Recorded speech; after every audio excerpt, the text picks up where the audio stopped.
guys. How are we today? Are we good there? I'm good. Unearthly Wanderings. We've got Mick here. Hey. Thank doing you. good. Hello. Hope you've all had a good week. The rains haven't been too bad for you. No, we've had sunshine every day. It's supposed to rain, I think, on Wednesday, but we had actually a bit of a warm weekend. So It's been the same here. Oh, yous are lucky. We're looking forward to floods number 2. Oh, So not again. that's why we Sorry haven't to hear done too that. many locations because we're one here at the moment. Yeah. no, well, I can understand that. Right. Yeah. Well, if worst comes to worst, I'll just get out to my tinny and I'll just skin across it. I'll go across the other side. G'day, Beck. Hi, Ben. I know a guy up there called Noah. He might be able to help you. Hi, Kim. With a big arc. Thank you for watching. Yeah, something like that. You know it, Julie. Yeah. G'day, Stephen. Hey, everyone. Welcome. Right, so Hello. the topic today is going to be haunted places and cemeteries. Mhm. Hi, And- Matt Cat. Sorry. Oh, you're right. Hi. So we might ask you guys first, who's listening, what's your theory on cemeteries? Are they haunted, or do you think it could be just residual energy? Or just Well, creepy? I'll let Mick have this one first.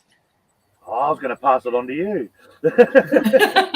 I'll go No, first if you want. No, Hi, Fairy. I think they are. I think they are haunted. I don't think it's just residual, but I think they're basic. If they're going to be haunted by anyone, they'll be spirits of people that died possibly violently, or that are in a family plot, or that died of sickness, taken too young. I mean, for example, Valhalla Cemetery is full of families that died within a year from various diseases, cholera, typhoid, arsenic poisoning from the water. So, it depends where the cemeteries are, of course. But if you know the ones where there's been a lot of hardship in that area, then I believe that those, could very well be. And I've encountered ghosts in cemeteries, so I would say yes. Yeah, I kind of feel the same. I think that certain cemeteries as well that like I've been to, you'll have ghosts that will interact with you in an intelligent way. And I think that when that happens, it's not residual. I think there's residual energy there as well. If you think about it, a cemetery is a place where people go to mourn. And so there's all that energy left behind. And who knows, maybe in part that energy or there's items that can be left behind or buried may also bring spirits in, and they may be connected to those items or that grief. But yeah, I think they can be haunted, and I think they can be residual as well. So Yeah, You I bring up a good agree. point there about how they can be buried with things. Yeah. And, I dare say that's another reason, like you said, they're probably there to stick around with their favourite things, sort of, depending on what they are. But I'd have to say, they definitely would be wanting to stick around to make sure, A, no one steals them, and B, because they were so attached to whatever object they were buried with. Be it jewellery, books, clothes, other things like that, So, that is a very good point. Yeah.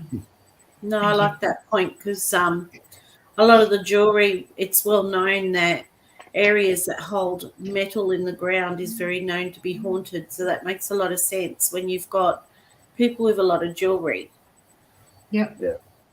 The one thing I've noticed, though, when I do investigate cemeteries, mausoleums hold so much energy, more so than, say, in the ground or ash gardens.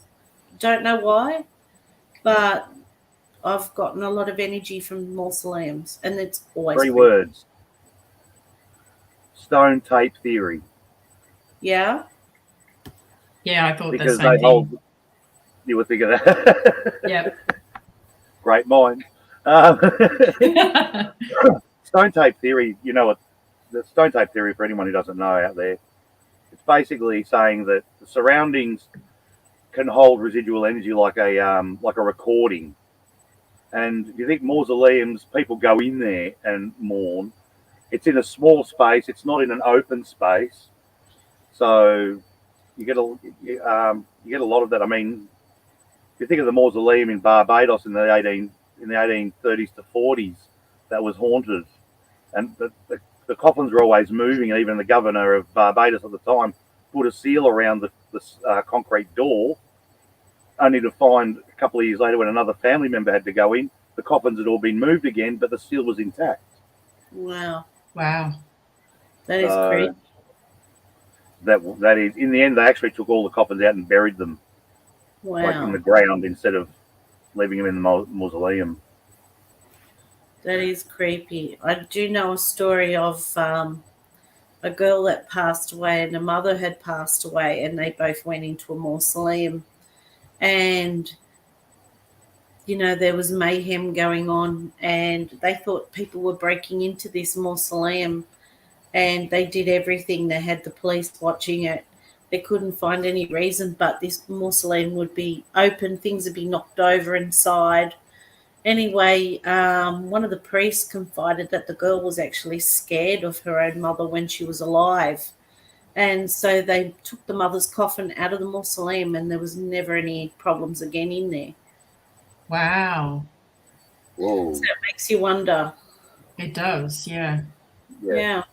Well, it certainly does. I mean, well, that just proves that's another kind of proof for the mausoleums can be haunted. I mean, you see so many YouTube videos about mausoleums. Franco TV's done a couple in sort of, I don't know what you call it. Yeah, a mausoleum, but it's where like they've got walls of where people have their ashes and things like that.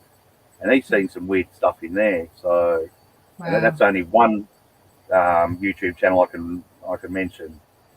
Yeah. So, well, you know the old, Rookwood, and they had the old train station, the old building there, and they disassembled it and they moved it to Canberra, and it's actually one of the churches in Canberra now. I think it's in, not Reed, it's on Belconnen side. And I've actually heard from a few sources that there is activity at that church, and it's probably tied to when, the building was at Rookwood. Yeah. That'd be interesting. It sounds like a place. It sounds like a place that we'll have to visit with camera gear inside our jackets, pointing like this, and pretend. Or in a handbag. Yeah. Carry the handbag through. Have the old handbag cam, or just get one of those pen cameras you can get, those pen spy cameras. Yeah, that's it. And if anybody's got any questions and got their theories about questions that we are asking, please let us know. We'll answer them too. And any stories you want to share? There's something there. Could you imagine? Oh. Yeah, I have actually seen. Yes, I have seen stuff there because that's Michelle. That's where that voodoo priestess Marie Laveau is, and they reckon there's some weird stuff going on in that place. Yeah. Hang on. Come up. I'll just wait for yours to come up, Beck. I can't read it on the little screen. It's not just jewelry that is valuable. Several mausoleums. I know, that was awful. Absolutely horrendous.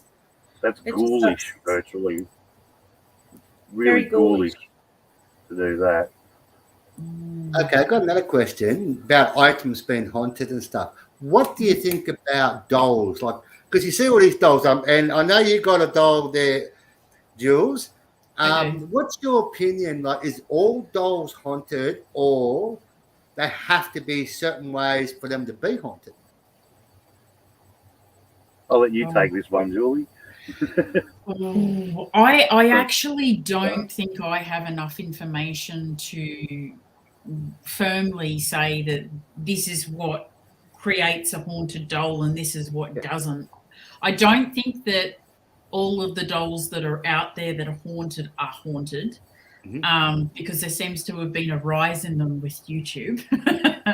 But I think that there are some that can be haunted, whether it's that a spirit is actually attached to it or whether it just kind of hangs around it because it likes it. I don't know. Yeah. What about you, Mick? What do you reckon? Well, actually, I've got a friend who collects them in England. Well, now in Scotland. He now lives in Scotland. He's got about 25 of them, and we've actually done long distance investigations with some of them, and some of them he's actually had to put crystals on to stop them from moving. Wow. Plus, Wow. I have a videographer who has one that is, well, there's definitely something strange with that one because I've never seen an older doll who has eyes that move sideways. Oh my goodness. Oh wow. And she actually put this up on her YouTube channel a couple of weeks ago. So that's just Sky Night. Just one night. Oh yeah, just one night. Yeah. Yeah. Yep. Yeah, she's our videographer for the moment, so which hopefully they'll be in June. Like Latrobe mentioned, they're not always haunted, but they carry energy, and I have to agree, not everything. Yeah. You had a teddy bear that was haunted in one of your last videos, Mick. Was a bear or something? Yeah. When I was when I did the investigation at my my ex-mother-in-law's house where my two youngest kids are, and that was just going off the charts with the K2, the REM pod. It was just, and then I went back the next week, and I did try and clear the house that night when I did the original investigation. But yeah, because they thought it was one of the dolls, but it just happened to be this 3-foot tall teddy bear that was in between two older dolls, like two porcelain dolls. And yeah, we thought, and what we figured out is it's very possible that the guy that was the old bloke that used to live there with his wife until he died, his actual nickname was Bear. So we thought he might have been attached to this place. Isn't that ironic? Yeah, I know. His nickname was Bear, and yeah, he was there. Wow. If you want to see something, and we moved it away from the dolls, we put it in where there was nothing in a hallway to make sure there was no electrical interference anywhere, and the REM pod just would virtually not stop for ages. It was quite an incredible investigation. I wasn't expecting anything that full on, so. I actually and you still got that bear today? Pardon? You still got the bear today? Yeah, they've still got the bear there today. So, but it's been cleansed. So, I think it's just because he they bought, him and his wife built that house, and it's not an old house. It's actually fairly new. Like, well, when I say new, it's been built this century anyway, about 15 years ago. So, and yeah, he died after about 9 years in the house. So his wife moved out because it's a big house up down near Rosebud. It's 2-story, 4 bedrooms, 4 bathrooms. Wow. Got a lift. It's you have to win tough side to buy it these days. Just that, my in-laws were actually made quite a fair bit of money in their time, and they bought this house because they wanted somewhere else to live. They were living originally in Druin, but they moved there, and fortunately the father-in-law passed away not last year, the year before, but so I had to look at the calendar to remember. Hang on, when was it? December 2020. So I get along well with them, so that's a good thing. And look like you've got somebody who said you're going to go and pick something up there, Mick. You got a doll boxed up and sealed where you work. Got boxed and sealed where I work, waiting till Mick picks it up. That's Maestro. Mick has had a good look. I It's a have no surprise idea doll. what you're talking about, unless Life Maestro. Unless, no, I don't know who that is. It's Ruthie. Yeah, is it? Yeah. She's gotten on. Yeah, She's got you a gift. you knew I was coming on tonight. It's Ruthie. Yeah, all right. Yeah. A haunted Hi, gift. Ruth. Hi, sweetheart. Yeah, I'm coming in what? In 3 weeks tomorrow. I'll be there. Okay, don't worry. But you know he's stopping by here. He's going to get drunk here first. He might be drunk for about 3 days before he gets up there, Ruthie. Joking. We're only kidding. She'll have your guts for garters, mate. If she even thought that was true. It's a long drive from here to there. It's 12 hours roughly. So. Well, you might have to come here and then get the tinny to get the rest of the way with the flood. So Yeah, it sounds like that might be right. Yeah. Take the bear for company. Get him to do the paddling. Has anybody been here to Monte Cristo? Yes, we have. Yeah, I you have haven't. to. I've I only been haven't. there briefly, and I was disappointed. I didn't find it that haunted. I've been to many other places much more haunted. Yeah. That's my opinion of Monte Cristo. I think it's more hyped up. I did get a weird photo outside when I was investigating on the balcony. It looked like a lady was standing right top of the balcony and she was looking down like she would have been in a position where, if it's true, where she fell down and hit the bottom step. Yeah. But I got a photo, but I didn't hear anything. I stayed in the room and I slept like a baby, didn't hear nothing. But the guy beside me in the next room, he opened his eyes and he saw a shadow standing out the window looking out, and he froze. And I said, "Why didn't you bash on the door, on the wall? I would have been in there, click, click, click, click, click, click." But yeah, I saw nothing. But the only thing I saw, to me, it's what is it? Residual. That's what I think it is. And it's not a proper haunting. But then a lot of people have had good experiences there. Just didn't happen for me. You did. I did. Yeah, I had a good experience there. If you call it a good one. That, Jules? Oh, do tell. So I stayed there the beginning of 2020.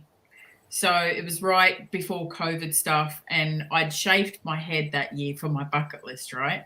So I show up there and we're doing the afternoon investigation, and Lawrence had made mention that Mrs. Crawley thought I was one of the maids and I'd had head lice because my head was shaved. Okay, so we did the whole walkthrough, didn't get anything all that. Went to bed that night, and during the night I heard footsteps come in the room. We're in room number 3 with the poster bed, and the curtain on the end of the poster bed moved. Then there was something tapping on my haunted doll, tap, tap, tap, tap, during the night. And then twice I'd had my leg tugged in the bed. Wow. So that was my experience at Monte Cristo. Everybody gets all this activity and I sit there hyped up, ready to go. And I'm sitting there at 1 o'clock, 2 o'clock in the morning going, I'm starting to think, well, I better go to sleep. I'll get up in 6 hours. And I go to sleep and everybody else gets all the activity. Not fair. But what room did you stay in? One with the cot. You know, you got the cot in one of the rooms. I think it's number room 1. It's got the cot in the room in the corner. Yep. Apparently, kids meant to jump on the bed there. So I said, "Yeah, that's my kind of room." Because everybody's in room 1 to haunted. So maybe put my hand up. Hell yeah, I'm in. Nothing. Yeah. Stay in number 2 or 3 next time you're there. Number 3 would be really good because it's got an original bed in there. Oh, okay. Cool. Hello, Black Rose. Haven't seen you in ages. Hope you're well. Yeah, good day, Black Rose. Hello. Hi, and Rick. don't forget, everybody, please subscribe to these two guys. Go to their page. And if you haven't already, give them some love on their page, guys. It's about sharing love to all of us. And feel free to subscribe to each other. Yeah. If you've got a blue wrench, go for it. And drop your links. Yeah. And I know Black Rose Spirit is knows a lot about haunted dollies, actually. She's got a great channel, so I recommend you watch her as well. Yeah, so haunted places. Mhm. What's our theory on haunted places? Like, I don't know, like Monte Cristo, places like that. In regard to the kinds of hauntings or what we think is going on there, or Yeah, because you'll get some places where traumatic events have happened, nothing, that the house is fine. Yet in other places, people say they're haunted. So why do we think that happens? that's a really good question. I think that there's a lot of factors that could be involved. I think, as you said, maybe traumatic events or deaths. I think stone tape theory is another strong one. I think the land, you often hear of places, especially in the US, where they've had battles or wars on specific lands, and they'll go and populate it later on and build homes, and the homes will then become haunted. So yeah, I think there's lots of different reasons why they stick around. Like the ones that are intelligent hauntings, I don't know. Yeah. No, I'd have to agree with you there. But Thanks, you, Sky. Mick, Sorry. No, you're right. Is there a place where you like to experience Beck? Hang on a second. Just missed that because I was just fixing something up. Sorry, we're a bit late with the comments. We'll check it every now and then because we don't like to be rude. Is there a place that you would been to, Jason, where did you experience something? I was saying people's homes because I find that you don't like you go to all these well-known places like the Quarantine, Geneva, Monte Cristo and stuff like that. You know what's there. So you sort of got an idea what you're coming against. But when you go to a person's home, you don't know what you're going to come against. And I find I get a lot more activities going on in somebody's house than walking around in somewhere like Monte Cristo and stuff like that because it hasn't been seen, hasn't been touched. So I find people's houses I normally get more evidence from, or sometimes doing cemeteries at night time because you don't know what you're going to get until you walk in there because it could be something different from one to the other. Oh, I've found that too. I have not found two hauntings to ever be the same when it comes to private investigations. Yeah. And we've done quite a few now in the 5 years that we've been over 5 years that we've been going. So it's just amazing some of the different things. For example, we did one only just last week. We had to actually go back because we cleansed the place. We did a 6-point cleansing at this joint. And Jesus Christ, was that something. And then we had to go back again because it was actually an attachment to the client. So I call them jobs and clients. I don't charge, but it's just the way I do it to make it easier. Yeah. I mean, for me, it's an awesome hobby to do, and I love helping people. So, but yeah, it was actual attachment to the person. So we had to get it off the person, and we've actually got some really good footage. Sky's got it actually. And I had an experience where we're in this bedroom and all of a sudden my left arm started rising. I could not push back against it. Jeez. And that was after this, I'm not tall boy, but chest of drawers I was sitting on went crack and I hadn't moved. And it sounded like some of the wood had gone and split. Oh. And yet we looked over it later and it was fine. And I had this thing making my arm move up and up and up. And then it made me do the sign of the cross against where this thing was. So to help it move. And then there was another spiritualist there who was really, really good. I've got to say she was awesome. And with both of our energies, we're able to release it out of the house and get it out of there and send it off. Jeez. But that was, when something decides to take hold of your body and makes you do things when you actually realize what's going on, so like, what the hell? Yeah. But that'd be pretty frightening. you know. If it's still there, let me know, because if I ever get to Melbourne, I'm coming to visit that one, because I like to try and pick 113 kilo boy up. You know what I mean? I'm not 113 kilos. Where are you going, mate? 101. Get it right. No, And about dropping, me. hopefully. No, talking about me. Oh, you? Yeah, well, yeah. No. Well, and to anyone Guys, that's sorry to joined, tell and you we before. haven't said hello yet, just one night. Hello. Yeah. Sorry, we don't like to butt in when people are talking, so we can see you joined, but we haven't said hello yet. Okay, back Hi, to Sky. Julie. Jason, I'm in hi. Melbourne too. Beck's in Melbourne too. We've got lots of Melbourneites. Oh, I bet.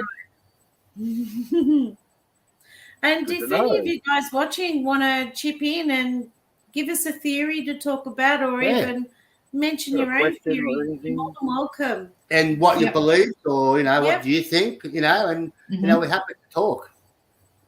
Yeah. Because, like I say, Julie, would you feel the same about private investigations, and none of them are the same? There's always something different. Yeah, I would say so.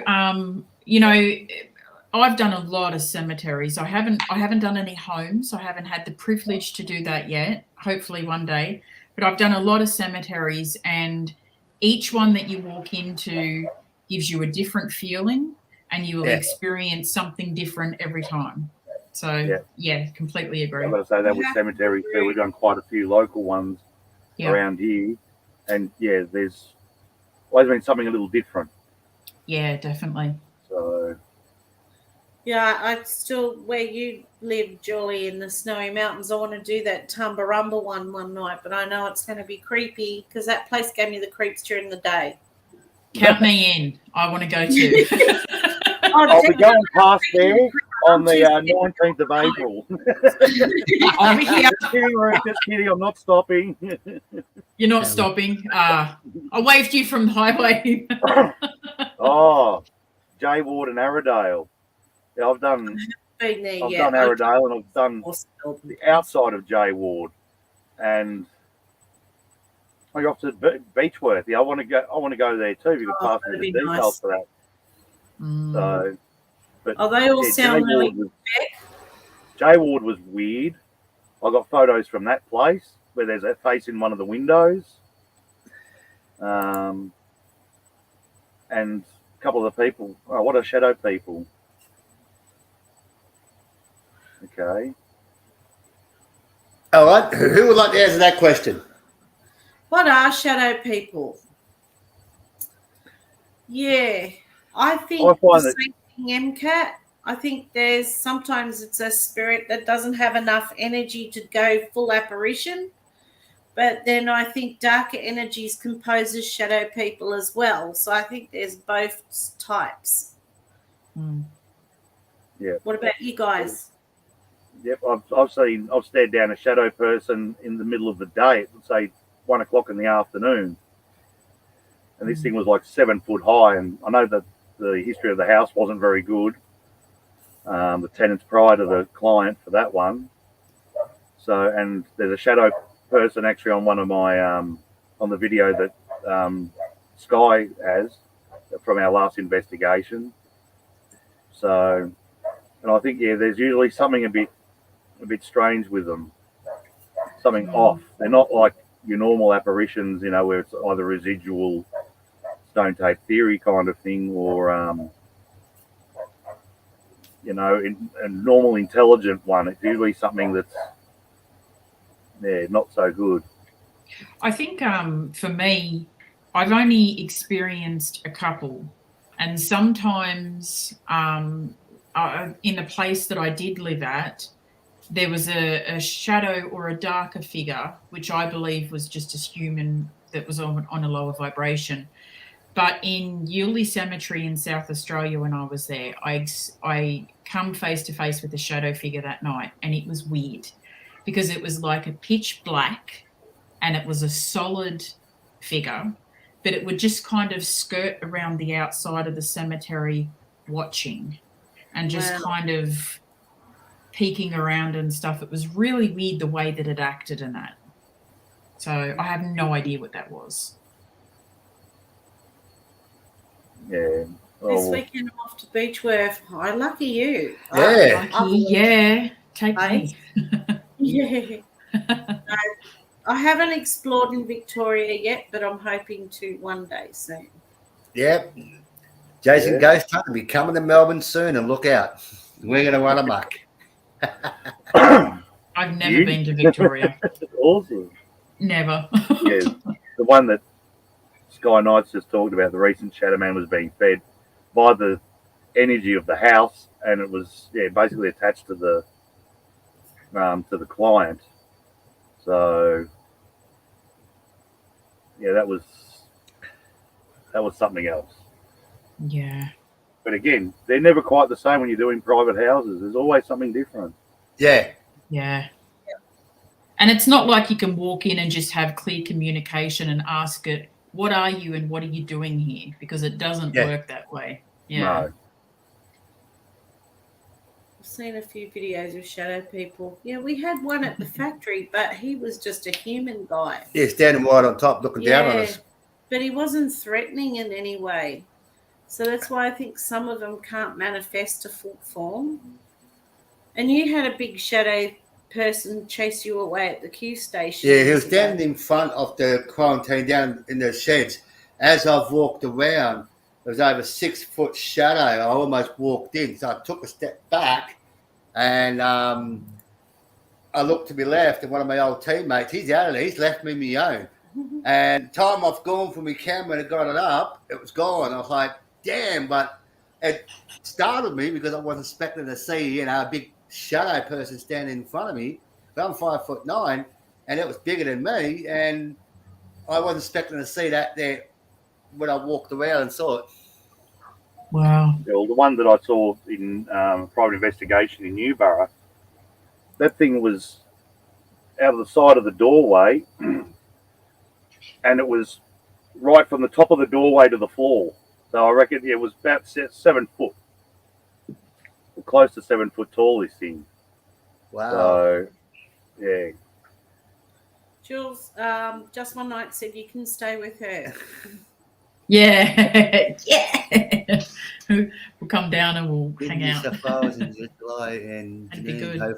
Cool. I'll come down. She's only in the next town, so We'll investigate. come down and party. Good night, darling. Yeah, party. And I can't wait till I get to Melbourne and have some fun down there. And a lot of places, a lot of teams that I want to work with down there when I get there. And that's true, Black Rose. The experience of different people and just work with them. I found that myself. Spirits that don't really want to show themselves, so the best you get is like a fleeting shadow. And I have seen that, especially when I worked as a nurse in hospitals and places like that. You would see like a fleeting shadow go from one room to another, and you think, oh, someone's out of bed, better go and investigate. And you go down there and everybody's asleep and everything's fine. But obviously there was a shadow person lurking around. Yeah. Yeah, true. So it looked like a werewolf, the one we saw. Lol, right, Mick? It was huge. Yep, we can for sure once I'm back from my travel too. Yeah. Oh, where are you off on travels to, Sky? On adventures. Yeah. I like to as well. Beck, it'd be good to meet you. And yeah.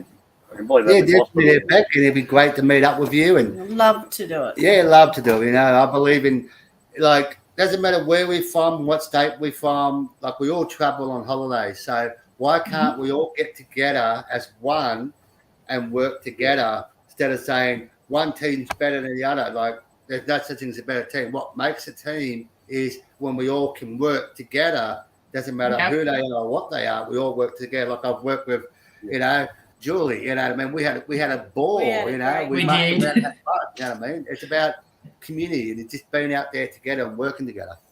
Yeah, and every absolutely team's unique too, and everybody's got their own history. So it's not a competition. So Jason goes, Tanner. Hello. Exactly. We're all trying to learn. Hello. Sorry, hi, mysteries. Hello. Pleased to meet you. pleased to have you on. Thank you. Oh, So that sounds like a challenge. Yeah. What does it mean when you can feel something or somebody trying laying beside you in your bed, and it happens nearly every 3 months? Okay. Many different reasons. We have had that in the house, and the place was haunted by an unknown person, but it could also be a relative, or it could even be a ghost pet that has passed on before.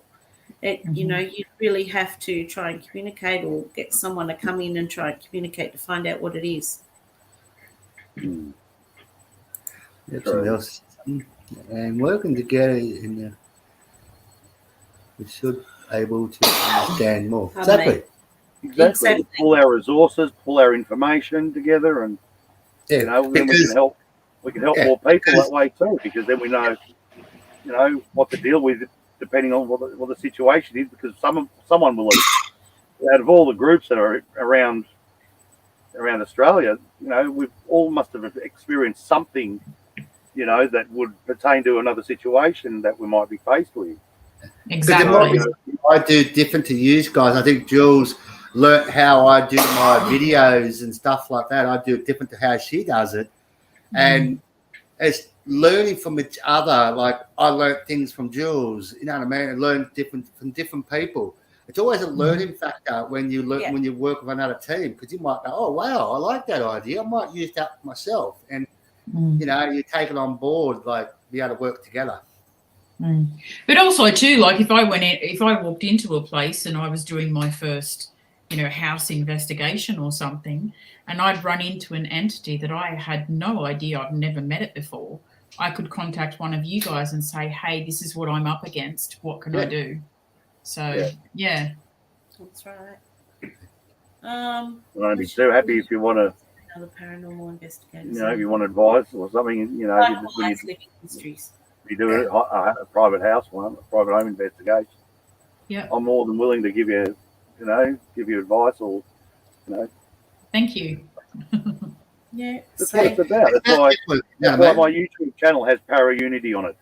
My Facebook group has Para Unity on it, as in the title. That's it. Yeah. Doesn't matter what we are, who we are. We're like, we go on holidays. We might come to Melbourne. You know, we're going to come and check you out. We're going to work with you too. We're going to work with a lot of teams. Or I work with Jules. We want to get back down and do some more work with her too. And it's about working together as a family. You know, there's no, you know, oh, this is mine, that's mine. You know what I mean? We just all work together. Exactly. And try not to do any blippers to it. We try. We really do try. Hang on, I just got to get up and walk for a sec. Oh, we had so much fun though.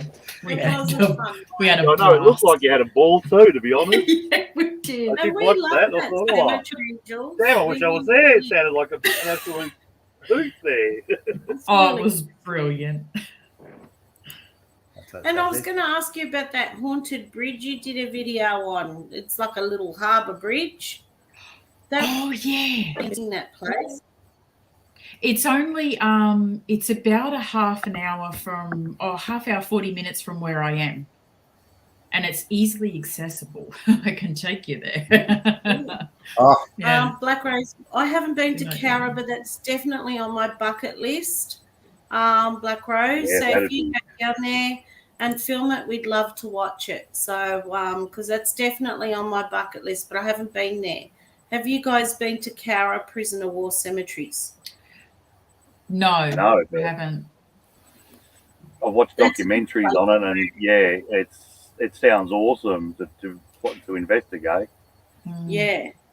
Well, they've actually got like a prisoner of war site where they had detainees, and they actually pulled down the buildings, and there was a lot of prisoners of war that died there. Yeah. So that would be a really interesting place to see what residual energy or whatever's left behind there. Definitely. Yeah. Yeah. No, for sure. Definitely for sure. That'll be pretty full on. It's interesting that too. when you get a building, sometimes a building can be haunted, and then they tear it down and take it away. And sometimes the haunting can stay with the land, and sometimes it goes with the building. You know? Yeah. I've heard of that. Mm. Or they build a house on there, and the poor people are there going, "Well, I must say this is a brand new house," and spiritual walking up and down the corridors. Yeah. Not thinking there was just a bit. Yeah, I got another person here, but they're not paying rent. Yeah. We had a case like that in Sky. We had a brand new house, but it was built on where a fibro house was, remember? Yeah. And it was haunted. Yeah. I can smell those ciggies. We're terrible, aren't we? That's why. Has anybody got questions, or have you guys got questions you like to throw out for theories for anybody to answer? Theory. Oh, I'm going to have to think about it for a minute. Ooh, tough question.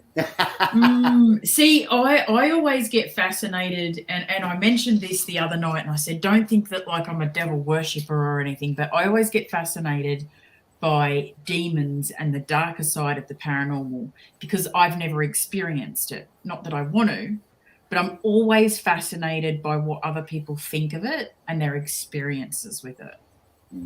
Look, maybe next week's guy. I haven't had a good experience with lower entity. With dark entities, it's hi Jake Caporazzo. Hi guys. Hello. Hi. Hello. Hi Jake. Hey Jake. I've dealt with a few dark things too, but I don't know.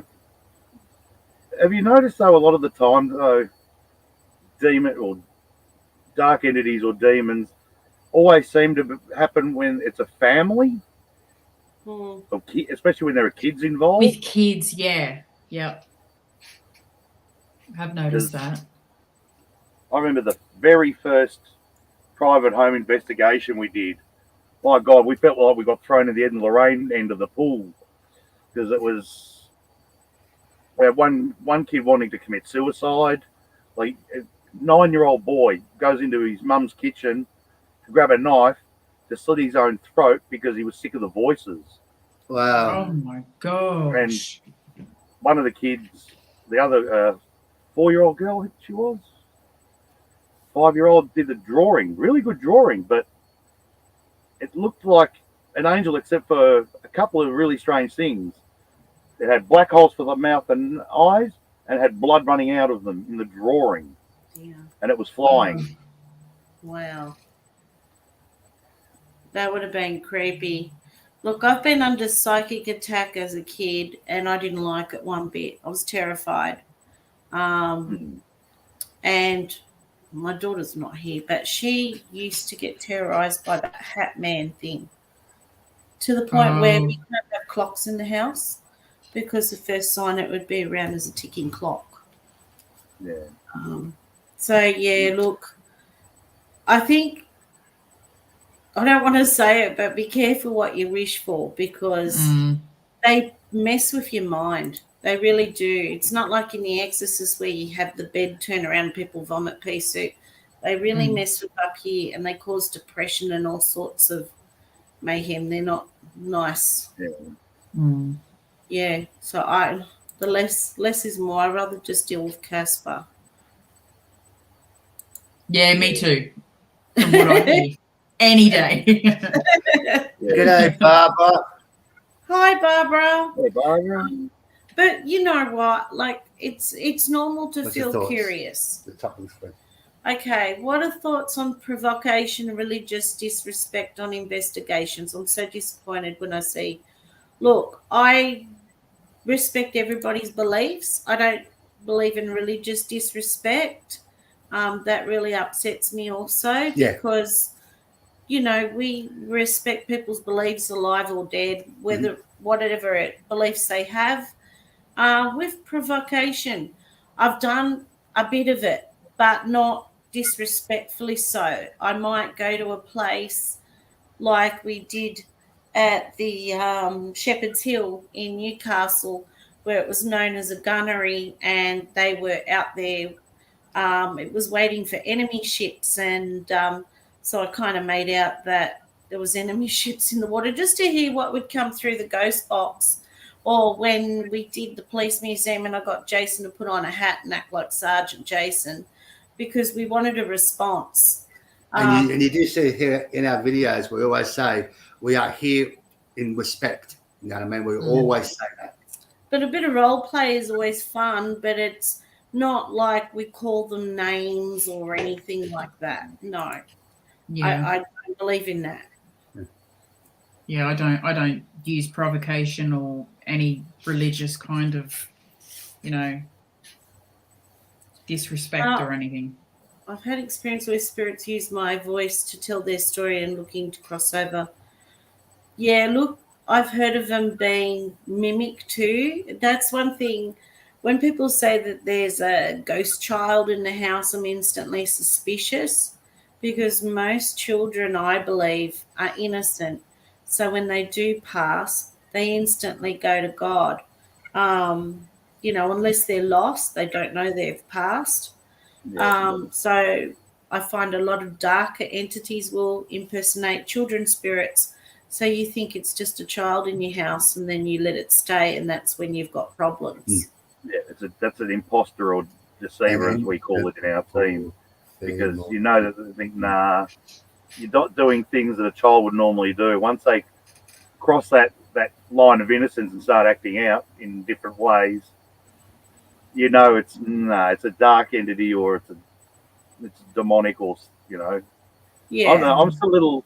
I'm on the fence a bit when it comes to demonic because I haven't had the chance to meet one. I have seen quite a few dark entities. Yeah. You have, Julie? No, I'm the same as you. I haven't. Oh. I'm on the fence too. So. And that's considering I hold a priesthood too. So, but I'm very open-minded. It's more, you didn't know that, Jace. You look like I just. No, I knew about that. I knew about that. I think I told.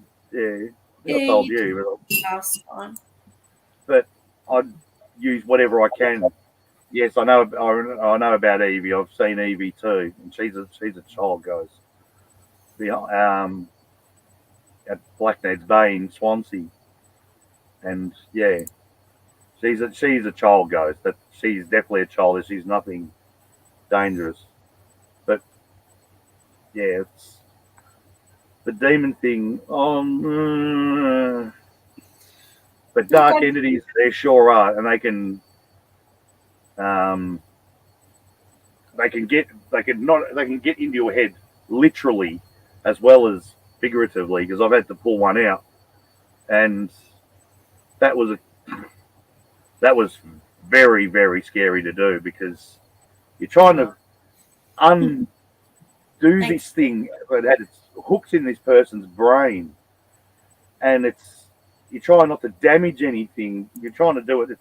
It's like doing a kind of psychic brain surgery, and it's scary as all get out to do. I've got to admit, I've only had to do it once. Touch wood. That's the only time I ever have to do it. Touch wood. Because that's scary. No, it is scary. I definitely think there's a difference between lower entities and demons.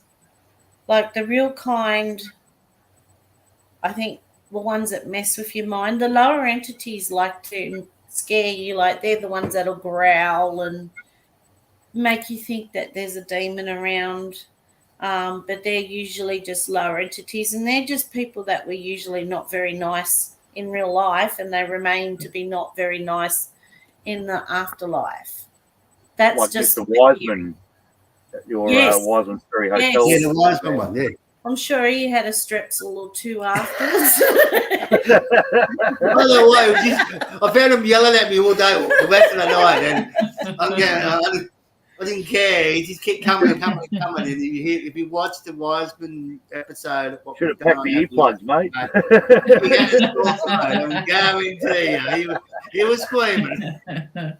I believe that macros 100%.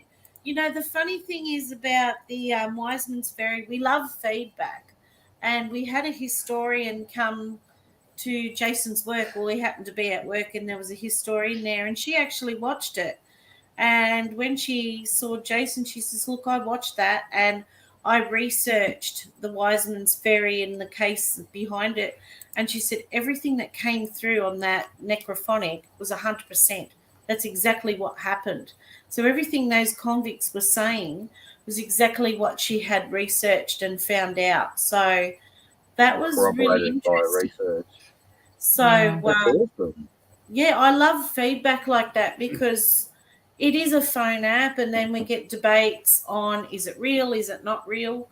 That's probably one of the few ones that I really, you know, because it's always different. You always get different voices, and the things that come through is always appropriate to what's happening. But I don't want to rely on it. So, I'll, you know, what do you guys, I know you've got the voice box, the SB7 thing. What's everybody's theories on the phone apps? I reckon, like you said, the necrophonic seems to be a good one. Even Ghost Tube SLS isn't too bad. That one's pretty good. But a lot of the other ones are just with entertainment. The problem is that they work on word banks that have been inputted. So you don't know whether you're actually getting the right stuff. And, you know, a lot of them, you know, you want more words, well, you got to pay for it. So you know it's something for cash. It's not, you know. Yeah. It's not for actual investigation. It's more for entertainment. Yeah. I've tried a couple of other ones, and it's like, nah. I use Ghost. I'm sorry, Julie. That's all right. I was just going to say I'm pretty much the same. I use the necrophonic, and I like that. I've tried a lot of the other ones, and I'm not really taken with them. Yeah. Yeah, I use the Ghost Tube, but I find it's very few and far between when you get a word through. And the SLS is all right, because at first I thought it might be fake because it does tend to map out humanoid shapes. Yeah. It's like the Kinect. It does the same thing as the Kinect camera. Yeah, that's what I heard. I heard a proper SLS thing that it does exactly the same. So as long as you can, like, rule out, oh, that's a shape, that could be a bit, you know, try and debunk it a bit. But there's been times where there's nothing there, absolutely just open ground, and the shape's turned up. So I don't have any reason to disbelieve. One thing that a lot of people don't realise with the SLS too, especially if you're a first-time user, is with whether it's the proper SLS with the Connect or whether it's the app, they're designed really to be put down and to be left. When you're moving them around, it has to recalibrate every time you move it, so it has more chance of giving you false positives. But if you've got it sitting there mapping like a hallway or something, and you're getting figures and it's not moving, well, that's more likely to be, you know, paranormal. Also, and this is what I found with the Connect too. Yeah. It was an investigation we did out near Bairnsdale. You got to be careful where you put it and what's in the actual picture, because it'll actually pick up that it's a person when it could be a piece of furniture with a piece of clothing over it. Yeah. I found that too a few times, and it's like, oh, yeah, you know, you got to be a bit careful with that sort of thing, because that's another way to get false positives. Yeah, definitely. What's everybody's theories on? Let's slip my mind now. The Echovox. I've never tried it. Has anyone tried the Echovox? Because I've heard that's pretty good. Not me. No, I haven't. Well, Sky said she has. We tried the SLS in the house, but it mapped out all of Beth's spirited dolls. Haven't had much happen with it out in the open.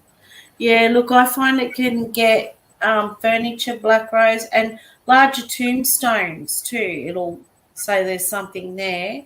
Yeah. But so I'm very 50-50 when I use it. So I try and use it when there's nothing in the room or nothing that could pick it up. Echovox is like parts of words and not sentences. Spirit make the sentences. So does it work really good just one night? I've never tried it, but I've heard that's like necro, isn't it? It's made up of sounds and things, not actual words. Yeah. I find the necrophonic, it can go very quick. So and they tend to all talk at once a lot. So when I'm using it in the video, I can't honestly, I can get a word here and there. And it's when we're editing, we slow it right down and try and hear what it's saying. Sometimes we've got to replay it a few times to get the actual word, because I do think it's got pre-recorded noises and stuff. So you know, we try and sift through. And so I don't like using it when we do lives for that reason, because I'm a bit lost. Is that like an obvious? Yeah. The Necrophonic's like a ghost box, but the Echovox, I'm not sure. I think it's like the Necrophonic. The Ovilus basically is like, I reckon it's more like the spirit box, except that it'll actually show the words. Yeah. Yeah. So that's been my understanding of it anyway. Yeah. Just don't use the iOvulus app. I downloaded that and I used it for quite some time. Every time I turned it on, it just talked about bacon. Must have been made by a Canadian. Don't cook some bacon. If anybody asks the question, why are you eating so loaded bacon? Listen to this. Bacon. I'm going. Yeah, what are you doing? What am I having for breakfast? Bacon. What am I having for lunch? Bacon. What am I having for dinner? Bacon. There you go. Having a bacon menu. That's the everything you want as long as it's got bacon. I'm walking around practicing the Estes method last night, and a spirit came through. Jason was listening to, and I said, "How are you feeling?" And it said hungry, and I'm like, is that a good thing or a bad thing? I would have shut myself and said, I'm hungry for souls. I was just thinking you should have asked it, hungry for what? Yeah, what kind of hungry? Yeah. Got the munchies or what? But we were just practice running. So if it said souls, then get a priest. So if it's food, then take it to Hungry Jack's. Exactly. We like trying new things and making it interesting. The spirit might have wanted to cook bacon, could it? Could have been a big fan of bacon. You're right. You're right, Sky, it is. You can have it with echo or with white noise or clear noise, and there are 4 channel banks of what it's like phonetics. Sounds very much like the necrophonic. Yeah, it does. Yeah. So what I'd like to try, I've got that app on my phone, but it's just a white noise generator and a brown noise generator as well. Oh. And I swear I've heard it sounds like someone's trying to speak through it, but can't quite get the words out, so to speak. Yep. And I'm wondering whether there's a way to maybe clear it up and see if you get something in there. But then I wouldn't want to do too much editing, because then you're going to have people saying, "Oh no, you've played around with it. It's you've added this or that to it." Yeah. So. Bacon. Bacon. Really. Yeah, I find the Necrophonics the one that we kept. We downloaded and paid for other ones. Spirit Talk is another one I'm on the fence with. Yeah. But then it can be very reliable. I was in the cemetery once, and I didn't even notice the name on the tombstone in front of me, and I said, would anyone like to give me their name? And it had Joan. Came through. And I looked at the tombstone, I kid you not, it said Joan something. And I went, wow. And then I thought, could be a coincidence. And then I was walking around, and then it said Nellie. And I said, so where are you, Nellie? And it said, I'm behind you. And I turned around, and the tombstone behind me had Nellie something. Oh, so that my God. put the hairs up at the back of my neck a little bit. I went, don't know what to think of this. But that was... I've had a few moments with the spirit like that. So, yeah, that can be really Wow. funny too. I think if they really want to manipulate something, they can manipulate anything. Yeah, definitely. I say the same thing. Yeah. What is the difference between white noise and brown noise? Never heard of brown noise. White Well, noise is brown just noise is similar to white noise in that it also generates sound randomly, but unlike white noise, energy decreases as frequency goes up and vice versa. It's got more bass in the lower frequencies and can sound like roaring waterfalls. okay. Hey guys, I've Learn got to show you something new. something. You get this from Woolies. I'm going to grab it. What's that? Ah, the torch. Something for you to get. Yeah, we've been looking at cheap devices because we've ordered a REM pod, but so we want to upgrade our toys. But we're looking at things that we can buy that are cheap, that we can tell other people about it, and you don't have to break your budget getting ghost toys, you know? Do you know that there's a fellow on YouTube, and I can share the link for the video with you guys, and he shows you how to build your own REM pod from a doorbell kit for $10 off eBay, and you just need a little box and an aerial and a soldering iron to put it together. Yeah. Okay, guys, Brilliant. you can buy this thing from Woolworths. Woolworths, No joke. $20. That's what you were telling me the other night. Yeah. Yeah, they can touch it on the side. So it's like when you buy it, you got too much. And as soon as you touch it, you got to touch like that, it comes on. And it goes off after you let go. So it only stays on if you hold it.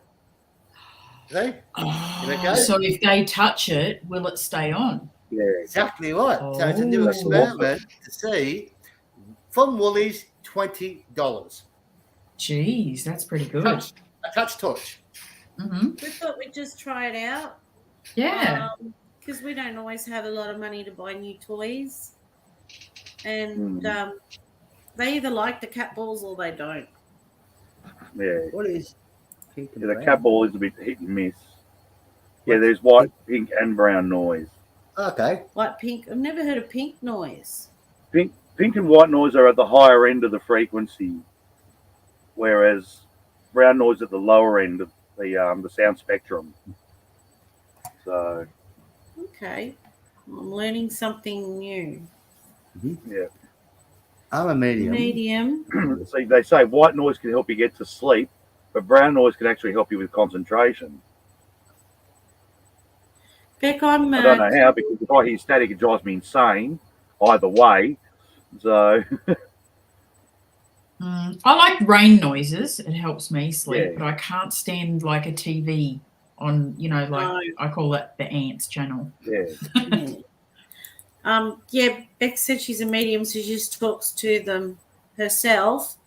I'm clairaudient, so I hear them. I still can't find. Check on eBay. You'll get them there for sure. Cat balls, Yep. eBay, and Etsy have them, like $12. Yeah, AliExpress has them as well. Yeah. Sometimes pet shops have them. They get sold out pretty quick. You can use. Yeah, it's coming up. I don't know, what is a theremin? Oh, it's Oh, one of no. those musical instruments where you put your hands in the what's it called? It's like an invisible string, except it runs off like a frequency or a vibration. When you put your Never hands heard of through them. it, it makes a noise. They sound really like spaceships. Oh, I've never heard of them. That's Yeah. almost like Yeah. a tuning fork. Yeah. Mm. Kids' toys that light up, like a kid's phone, they're really great too. They'll play with that. Mm. So I've got to change my position of seating. We often buy light sensors cheap from Bunnings. Yeah. You know what, Black Rose, we were about to do the same thing. I was going to say those door sensors, things like that you can get from Bunnings. Yeah. They'd be great to use as like a REM pod or something, especially in a cemetery. You can put them in a couple of different places. Mm. Yeah. Yeah. Or motion activated security Yeah. cameras. Yeah. Yeah. So if you're looking for those torches, guys, go to Woolies. $20. So I'm going to try it out and see, will they touch it? Yeah. Because they can touch a REM pod and they can touch the cat toys. Why can't I touch a touchable torch. Well, you see a Exactly. lot of again, there's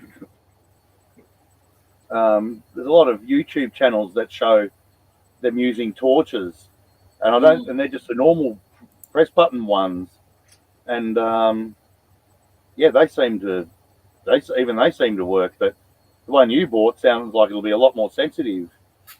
I just think it'd be a bit easier for them. Yeah.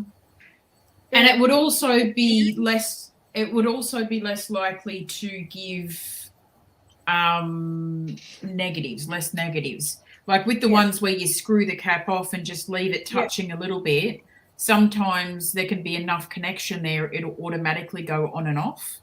Yeah. Well, Yeah. And it depends on the atmosphere in the room too, or wherever you're at. Yeah. What the atmospheric pressure is. Yeah. There's a lot of different factors that can interfere with that. Whereas this torch sounds like, well, you got it up tight, so it's basically something has to touch it to get it to work. Yes. Yeah. That's true. Yeah. And have ever used a Theremin? Have you used a theremin? No, I've only just heard about it tonight. So thank you, Daniel, for letting us know.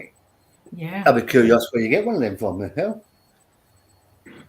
Oh, Gabe's there, Mick. There's Gabe. Oh, hello, Gabe. How you going, son? My boy, my middle child. Ah, he was in that one that we In did the at Teddy. Nan's place. It was the boy who was in that. Yeah. With the So- Teddy video. Yeah. there's another one up there. Are you supposed to be in bed? It's Use oh no, not coins 9:30 yet. It's all right. Close to it. Wow. That'd be interesting. Yeah. There you go. Another one here. Yeah. It's good to see these questions come in. Yeah, no, we're loving Yeah. it. Thank you. I'm good, thanks, Gabe. Door sensors from Bunnings, yeah. That's what we were thinking of. Yeah. Yeah, we're going to definitely try them. And toys that light up. Yeah, I was thinking that because we had an experience with one of the grandkids' toys in the house. When Jason's father died, before we actually knew that he died, this phone was going off in the toy box. And it kept saying, hello, goodbye, hello, goodbye. And we thought, must be touching one of the other toys and the kids forgotten to turn it off or something. So we were looking at all the logical reasons first. The next day we found out that he passed away. And, the toys kept going off. And we tried to play with this toy to see if it would go hello, goodbye, and it didn't even say that. It said hello, and then it would do different programs. And then if it sat there for a certain amount of time, it would say goodbye and turn itself off. But this thing was going hello, goodbye, not saying anything in between. So it was pretty weird. Wow. Top ball. And I've had a toy phone go off like the dog one. It's like a proper handset, like the old-fashioned ones. Yeah. And I was just sitting in the middle of the room, and next minute it lit up and rang. So I went, okay. So, Does anyone remember the game Simon Says? Yes, I do. Well, I've managed to come across the sensor thing that you pressed on for it, and it's got 4 things on it, and I'm wondering whether to use that as a kind of REM pod because it lights up as well, and it says something or other. But I'm thinking because it's similar in shape to the round REM pods, and it's got 4 lights basically on it. I'm wondering if that wouldn't like a yes/no thing. Yeah. Give it a try. Yeah. See I'll- what I you will get. Yeah. Just one night said her Furby said, you're my knight. That would freak me out. Yeah, you're like, what the hell? Yeah. They were freaky anyway before they spoke those Furbies. That's true. Makes you wonder why they lasted so long. Yeah, true. Actually, sort of I've like heard I was reading the other day about the Teddy Ruxpins. Some of them were pretty freaky in their time. Kids bought those Teddy Ruxpins and they were doing weird things. Yeah, same with the Elmo. dolls as well. Oh yeah, Elmo. I've heard and seen a couple of those on YouTube going, what the hell? Yeah. So, Jeez. yeah, I must say I've used the dowsing rods a couple of times for in places. Never used them. Haven't got any. Yeah. They're interesting, Haven't but used them yet. again, you got to be careful because there's a member of my team. She's actually an ex-cop and a magician. Go and figure that one out for a combo. But she's a practicing magician, and she does fencing, and I don't mean the kind around your house, the sword kind. Sword And type. she was saying that the problem with the dowsing rods is that subconsciously you can move them yourself. Yeah. So Because you kind of think of the answer and then yeah, and just subconsciously, you might move your hand a little bit, and they will come in and go out, And also, if you're really tired, you will eventually sort of start to hold down because you think about it, you're holding your hands like this for an extended period of time. So eventually, your hands might go down, or one might go down, and the other, and then I agree. Does What do you mean? What a combo? Pendulum. The pendulum trick where you got like a crystal hanging and it does yes or no answers. Yeah. Yep. There is a term for it, but I can't remember what it is. You sure can. Well, no, you can post that little link up there for people to have a look at. For sure. Yeah. Yep. No, thank you. And anybody can post their links up. Don't forget, guys, subscribe to these two channels too, please. Show the love. We believe in community, power of community for sure. Ideometer effect. Thank you. That's right, Daniel. The ideometer. I'll spit it out eventually. Yeah, I'd say the same thing. Black Rose. Yeah, do it on a stand rather than hold them, and then if it moves, then you've got more chance of it actually being paranormal rather than being pareidolia or ideomotor sort of thing. Poltergeist activity. What's everybody's theory on that? On what? Poltergeist activity. When things move around and doors opening and closing, those kind of hauntings. Do you think people could create it with their energy? Like if they got mental health? I know my teenage daughter, we had some poltergeist activity in the house, and it was actually my teenage daughter triggering activity in the house because she was going through some emotions, hormones were everywhere. Do you think they're intelligent or non-intelligent? Some of them are definitely intelligent, but some of them it's been shown that they come from what is it? Kids going through puberty. It seems to be the Yeah. I agree. I think the same thing. I think there's a lot of cases when you look at the history of kids going through puberty and all this poltergeist activity starts, lasts for 6 months and then disappears. Not for all cases, but a lot of them. That's true too. Hang on, Unearthly, why did you put what link to my video is that? No, that's the link to your channel. Oh, the link to my channel. Oh, sorry. Yeah, so they can subscribe. I was thinking, hang on, what? I'm listening through because I was trying to look before on how to actually type in, and I'm Aura's emotion.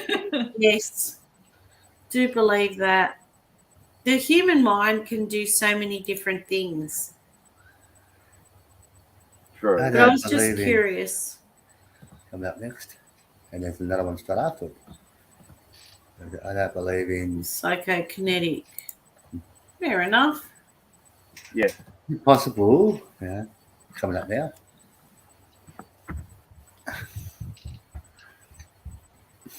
especially when emotions are high, which create energy for spirits to use. I think so. Look, one thing I do that's a golden rule. If Jason and I are feeling unwell or tired, we tend to postpone an investigation, only for the simple fact we're more prone to attack. Mm. Yeah. Yeah, because you let your guard down. Yeah. Yeah. Because everybody knows what I'm like on video. Like, I get right into it. But if I'm really tired or Julie's really tired, we're not going because I'll be worried that we'll get hit harder than we normally would get hit. Yeah. I get spirits that are just traveling through, it seems, and they occasionally move stuff or making a huge noise to let me know they are there. I don't know.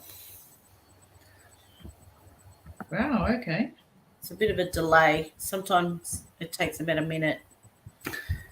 I have seen someone focus on a tap and turn it on. That's amazing. Yeah. Yeah. And focus on the door to close it. Takes a long while, but the human mind is probably more capable of many things. Yeah. No, I totally agree because we only use a fifth of our brain. Mm-hmm. And I think with psychic powers too, I think everybody's capable of it, but Mhm. some are more in tune with that side of their brain and some aren't, if that makes sense. Makes Yep. perfect sense. Right, how do I do this thing? Sorry, I'm trying to figure out how you were able to post on there. Post in the comments. I'm really having. What Are you you do on? is Sorry. okay. What you do is you open up another screen on top of your laptop without shutting this one down. Go back to Yeah. YouTube. Go to your channel, and up top you'll see your channel thing. You highlight it, copy it, and then you come back to this one. You don't close this one down, and you paste it. Yeah. Where do I paste it though? In your the message, comment thing. in the comments. Okay. Because it's not giving me anything. Doesn't look like I'm getting anything to go down with. I don't know. That's what I'm trying to do. I've got it already there, ready to go. I was just trying to figure out how to get it in the comments. Oh, do you Okay. you have to open up YouTube to be able to type into the comments? You can't do it in StreamYard as a guest. I've got to open up Jason's. Yeah. But mute it. You have to Mute. mute that one to be able to do it. The team Yeah. Okay. house and did a very Thank good you. job. I don't know. I don't use StreamYard, so or not only when I'm talking to Jason. So I have, yikes. Oh yeah. All right. Got Black Rose coming up in a minute. Mind you, we have always had spirit walking through our place, moving objects to let them. Do you know we get Black Rose? I totally believe you. We live near a cemetery, and we often get random visitors drop in. I think if you have a light about you, if you've got that sensitivity or, empath or whatever, you've got a light, and the lost souls just go towards the light thinking it's the light, but it's actually your home. Yeah. So, And we always know when we've got something in our house because we've got 4 cats. If you've got 4 cats looking at something in the same direction, then I know we have a blow-in. yeah, and every now and then the cats will arch themselves and hiss, so we know we've got a visitor. Yeah, animals are pretty good at like letting you know when something's amiss, aren't they? Yeah, and we get footsteps. We often get a thing where we think my daughter's coming home, and we'll wait for the door to unlock, because she has her own key, and then we don't hear anything anymore. We'll be lying in bed hearing the footsteps go to our door. Oh God. It's fun because sometimes the cats will tell me when her daughter's coming over. There's one cat here, a half an hour beforehand, she'll start meowing, meowing. She doesn't shut up. And then an hour later, she'll walk through the door. And she'll sit at the window and wait. She just knows when she's coming home. And she could be gone for 2 days because she's at a boyfriend's place. So. I wish YouTube chats had heaps in comments, like message her, so we can acknowledge everyone in the chat. Yeah, us too. Look, sometimes I worry I'm being rude. I'm not. It's just the comments go so quick I can't see them because they're in small print. So Jace puts them up on TV so I can read them. So I do apologise if that's the way it looks. I've just got bad eyesight. Sorry, Julie. I was actually trying to put your thing up since you did me the same. That's all right. The same thing. That's what I was trying to do. And I'm like, That's all right. And if anybody all I got was your name up there instead of. And if anybody technology. likes cemeteries, check out my wife's page, Cemeteries Down Under. She puts a lot of work into that channel too. It's history. It's non-paranormal. I just talk about the people that are buried there and what their lives were like. So if you're into that kind of thing. My dog sees spirits, animals. I pick up. Yeah. Yes. Animals are very sensitive. Man, you jumped up. You're on 250 now. Yeah. That's bloody good. That is. It is. Let's get you some more. Oops, somebody's off to bed. Who's off to bed? Excellent, Julie and Jason. I'm going to say JJ for you guys. No worries. No worries. That's all good. We call each other JJ. J and J. Yeah. The J's. Oh, there's your page. Cemeteries Down Under. Put yours up. Thank you. I do it on my phone. It's quick. We'll get more views. Yeah. I tell you what has worked for me, and it's a little bit cheeky. I do clickbait with the part 4. I'd made my thumbnail with the inside vault, and with the title was, something about we caught an orb in the vault. And when I paste it on social media, a lot of people don't sub, but I've noticed I've got like 600 views because people want to see inside the vaults. Yeah. So it's a little bit cheeky, but it's my way of grabbing attention. So it works, though, doesn't it? Yeah. But it's not a total lie. So no, 3 J's now. Who's the 3 J's? I have a family called Justin's and 3 J's. Oh wow! Yeah. I've got a friend that has 5 children, all starting with the name of C. I have a family called Jordans, and they are the 3 J's. We were the 4 J's when we went to. Do you think cemeteries are haunted? Club. There we go. Do you think cemeteries are haunted? Yes and no. Some are, some aren't. I think some are residual. And like we were talking before, Julie had a really good point. I'll let you talk about that one, Julie. I was just saying that, sometimes there can be items that the people are buried with that may kind of keep the spirit there because they want to protect their, items, or they want to stay with the items. A cemetery also is a place that has a lot of grieving because people go there, you have your funerals, people cry, they come back. So, perhaps that's a way of retaining the energy from us, but also bringing spirits in. So, yeah. Yeah. Yeah. Yeah, because it's always crossed my mind why, because I believe in reincarnation. So why hasn't all of them moved on? Like sometimes I walk around older cemeteries and I feel that they're not there. They're moved on. Yeah. You know what I mean? That's one of my biggest questions too is, are there spirits that are stuck here? And if they are stuck here, why can't they get to the other side, and the spirits that have passed over, I mean, I believe that they can come back and forth as they please. Yes. It's just one of those massive questions. Why? And what do you think about that question? Like cemeteries are portals? That's a good question. There's that one in America. Was it Stoll Cemetery? They reckon that's one of the 7 gates of hell, and even the Pope won't let his plane fly over it. He gets its plane to detour around it. Wow. Wow. That's Okay. one in America. Good night, Jake. There you go. I got it up there finally, Julie. You did it.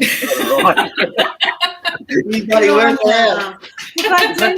That's what you were laughing for, wasn't it? Yeah, I saw it. Thank you so much for being part of the show. I do believe I'm wary when I talk to spirits in cemeteries because I wonder if it's something dark and mimicking a person, because you just really don't know what you're talking to. So I True. tend to treat it all with a grain of salt, because they do say lower entities do hang around cemeteries. But then we've got some amazing evidence of people that are there, including names and things as well, and you wonder why they're there. Maybe they're there because they're hanging around for their family. I don't know. Here's a good question coming up now. Oh, it's the difference between spiritual activity or just residual energy. Basically, if you can get an intelligent response out of it. Yeah. I find some of the voices that we get, even when we do our videos, like, for instance, when we did the gunnery and we got dropped down and, things like that, they were reenactment. They were just a reenactment of what might have happened back there. But then when you've got someone saying, this is my name, and you can look it up and research, Google or whatever, and that name comes up, it makes you think. You go, well, or when they can play with the toys on cue, when you can say, can you do this, and they'll do it. That's more intelligent one. Mm-hmm. Yeah. Well, like you said, you got that one at that cemetery where you got the person's name right in front of the grave. We've had that too. We did that at Rosedale Cemetery back in December. And it was a Francis. And sure enough, there was a Francis right in front of us. Yeah. So... It's kind of creepy, hey, when that happens. It puts the hair up at the back of my neck. I'm like, whoa.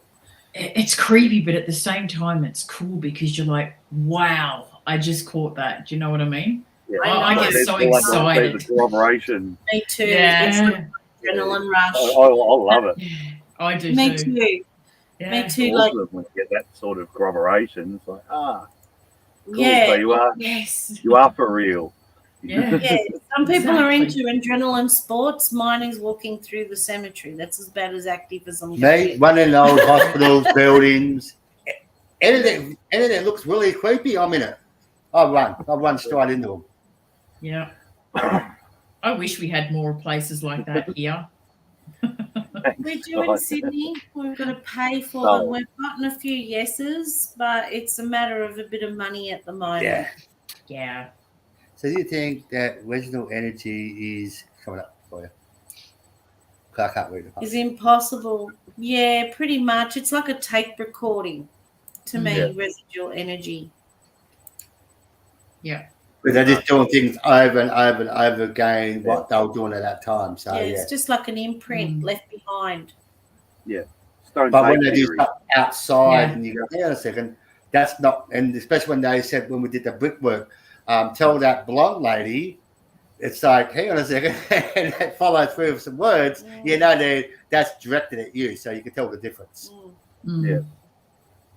I think that sometimes if the conditions are right, like sometimes it might be a raining day or it might be the sound of an ambulance outside that can set them off because the conditions are met to reenact it. And that's pretty cool. Right, yeah. If you we spend more time walking cemeteries than anywhere else. True. I mean, I'm not one to jump out of planes or bungee and I tip my hat to anyone that loves that kind of thing. Me, my adrenaline rush is going through the cemetery. So, yeah. Hello, Pocket Wash. I just saw that you were on. Yes, visual energy doesn't give intelligent answers. Yeah. That's correct. Yeah, your theory, Julie, is very correct because when we did that video and I noticed the voices said down, at that time there was a plane going past, and maybe the sound of the plane, because it was World War II, might have triggered it and made the voices say down. You know what I mean? Oh, that's very, Camera. Opinion on SLS cameras. Well, we were talking about that. They can be good, but they can also map out humanoid shapes, furnitures, things. You just got to be. Yeah, you got to know what could become a false positive. So I'm just turning this around. I can't sit where I'm at the moment anymore. It's hurting me too much. That's all. I've got to use a normal chair. I'm just sitting cross-legged on my bed, and it's like, nah, I've got to be able to stretch the legs out a bit. I do that. I move around a lot. My back. Yeah. So. Yeah, as long as you know how to use. Caravan I'm in, so there you go. Good pocket watch. How's yourself? They need to be kept still at all as well. Yeah, especially with those kind of cameras.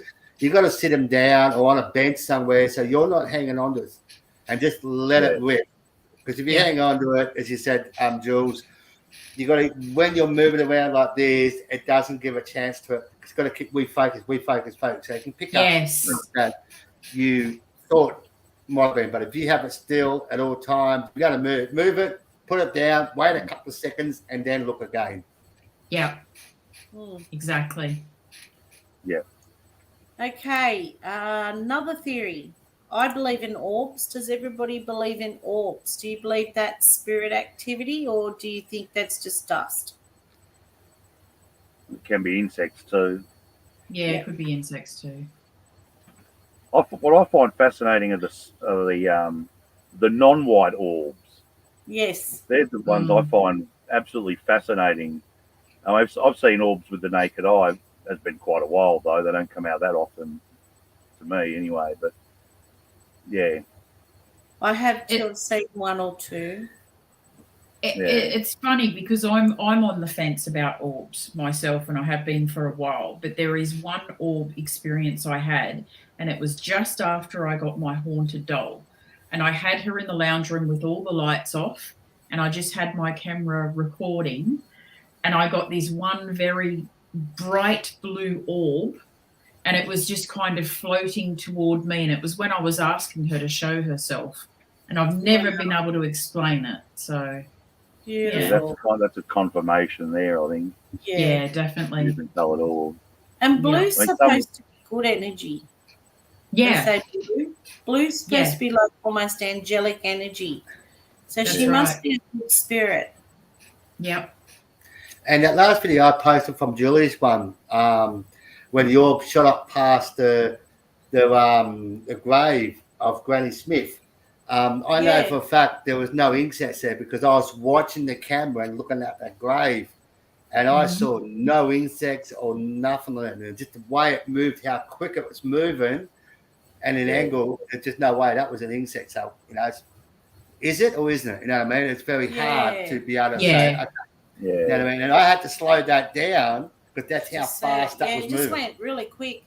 But we slowed it right down to see if it had wings or anything that could tail like a butterfly or an insect. There was absolutely nothing. And we could only put it down to some sort of weird paranormal activity. And we've had cases of different colours. We've had red. We've had blue orbs follow us, like that time in the cemetery. Yep. We had a blue orb just follow us everywhere. We've had red orbs turn up, yellow ones, yellow. When I film them, I note the way it moves because some can be dust. But if it moves a different way, or it seems to be very bright, like more bright than the dust orbs, if you know what I mean. Yeah. Then I take note of it.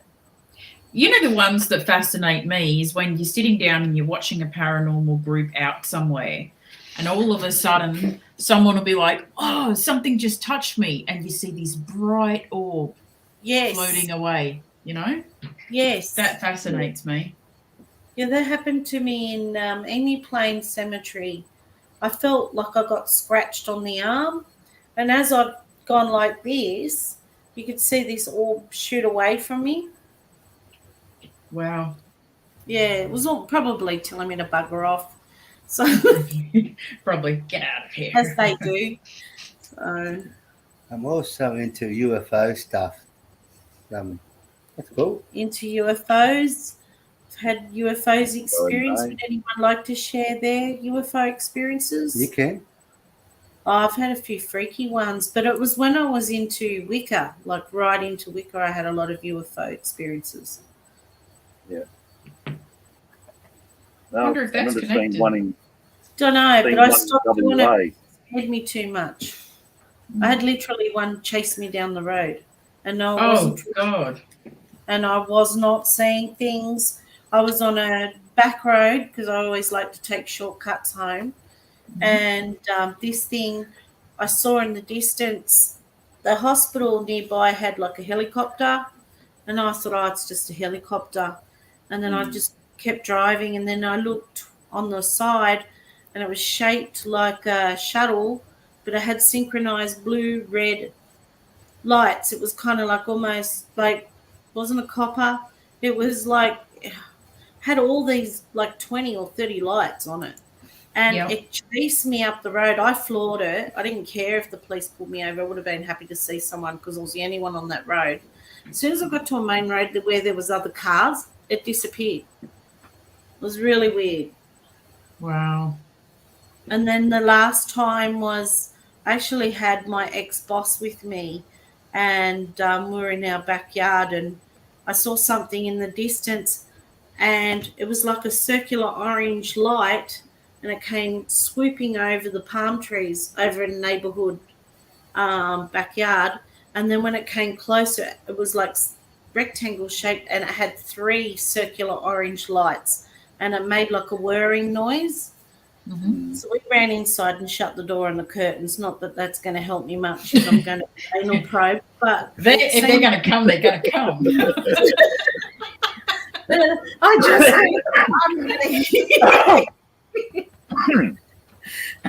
and she was so scared, and I did this protection spell on her and walked her to a car like a few minutes later. My Mandy.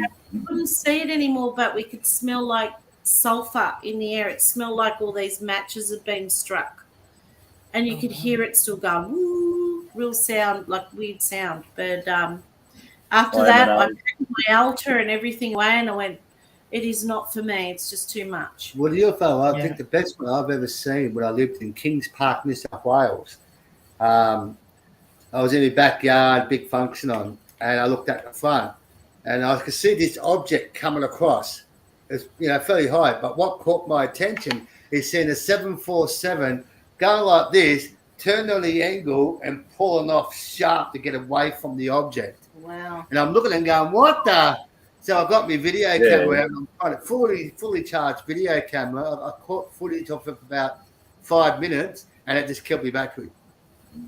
Night, Ruth. I'll talk to you tomorrow night. So that was pretty. One I had was very much actually the one I had was in Western Australia in October 1996, between Jerramungup and Albury. And Albany, sorry, not Albury. And just driving along the highway, and I seen this thing off in the distance, and it was a dot that had this like flame coming out behind it, and it was probably just off the coast. So I've turned down this dirt road and I've started chasing after it. I'm in an old Cortina with a trailer full of stuff because I'm moving to Perth at the time. That was really fun. So I shouldn't go near anything with a flame when I got 40 litres of petrol in the trailer, but anyway. No. No. But we'll I said it stopped. Where are you, Mick? I know you're here. Oh, come on, Mick. Leave that alone. Not getting any fuel off me, that's for sure. Trust me, I use it pretty quickly after that.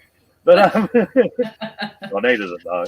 But yeah, it stopped, changed direction, and then started coming almost on an angle, 90-degree angle from where it was going, and then it just disappeared. No, it wasn't. It wouldn't have been Area 51 because this is out over the very edge of the Great Australian Bight. I've So heard Nullarbor Yeah. is bad for UFO sightings, and there was a case in the papers years ago where a car actually got picked up by a UFO and then dropped back on the road. Remember that one? It was a family. And they got to the nearest petrol station when they arrived, like 100 kilometres later, and they were pretty shook by it, and there was a scorch mark on their bonnet. Wow. oh, okay. Yeah. Well, Apparently they saw something in the distance, and it flew over and actually picked their car up. And they were freaking out, and then it dropped them back on the road. And, yeah, they were all shook up when they went to the nearest petrol station, and they said that area of road where they were on was apparently bad for sightings. yeah.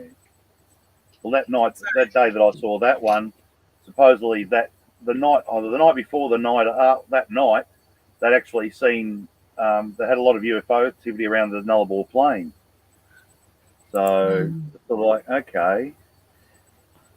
In Western Australia. Yeah. Yeah. And then don't forget you had the Westall High School one in Melbourne, where they landed there in the school, was it on the school oval, and they had something like a dozen teachers and about 50 or 70 students, and they eventually all drew it, and they all looked fairly similar.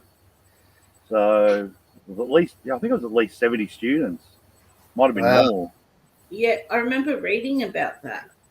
Yeah, in the I think it was the late 60s, I think. Yeah. What about the Min lights? Do you think the Min lights are UFO related, or do you think it's something else? I'm not sure. Heard of My- I don't know. My dad, he said when he was younger, him and his dad, my grandfather, used to travel quite a bit. And this is back when my dad's probably like between the age of 6 and 8. And he can remember driving through the Northern Territory, I think toward the centre, maybe, like lower Northern Territory. And he said they were driving at night and there were 2 lights that appeared. And they were so bright, it was like headlights shining in the windscreen. And they were there, and then all of a sudden, doof, they were gone. That was my son, by the way. Little bugger. Yeah, I don't know. I've read all about Min lights, but touch wood, I haven't experienced them. Has anyone had like a road apparition that they've seen, like a ghost on the road or ghost car? I've heard of those kind of stories. We've had a ghost car that used to follow us up and down Bowen Mountain when we lived up there. I videoed it, but all you could hear is me Swearing FCUA. There was not a word from the internet. I would have to take all those words out and put words, like music in it, because it was right on my backside, and I put my phone up the video. It's just so bright. And I sent it to Julie, and all she heard was FFFUCC. He goes, look at this. You'd have to mute the video. Yeah, everybody was. It happened to my daughter too, going up Bowen Mountain. There was a smaller car, but you get to a certain spot, and apparently this car would tailgate you all the way up, and it would have its high beams on, and so you couldn't see. You were blinded, and then you get to a certain spot, and it would just disappear. And Jason would tell me about it, and I didn't have the same experience. It never happened to me. It did happen to a friend of ours that came to visit us, but he caught something on camera, and he goes, check this out, and all I could hear was him swearing. And the lights in the background, and I went, what? I can't say it's paranormal because all I can hear is you going F and... F and that. Have you tried any of the haunted roads up where you are to see if you can see any of the Lady in White sightings? Yes, we're going to try one soon. We're just waiting for these rains to stop because it's right near a cemetery and a lighthouse. But there is that Wakehurst Parkway that's supposed to be really, really haunted. We drove all the way up and down there a few times and there was nothing.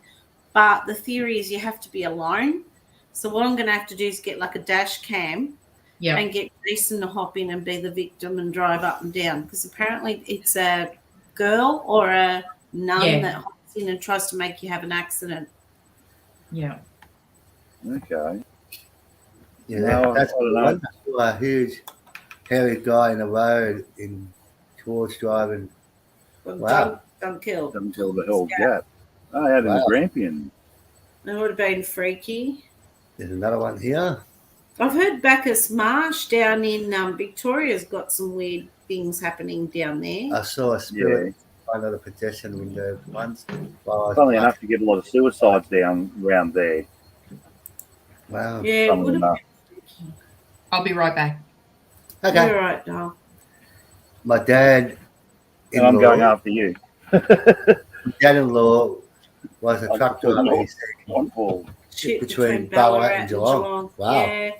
The only weird thing I can say that happened to me, I had my grandson in the car and I was driving to a station in Western Sydney. They were still building out there. And I saw this guy on the road.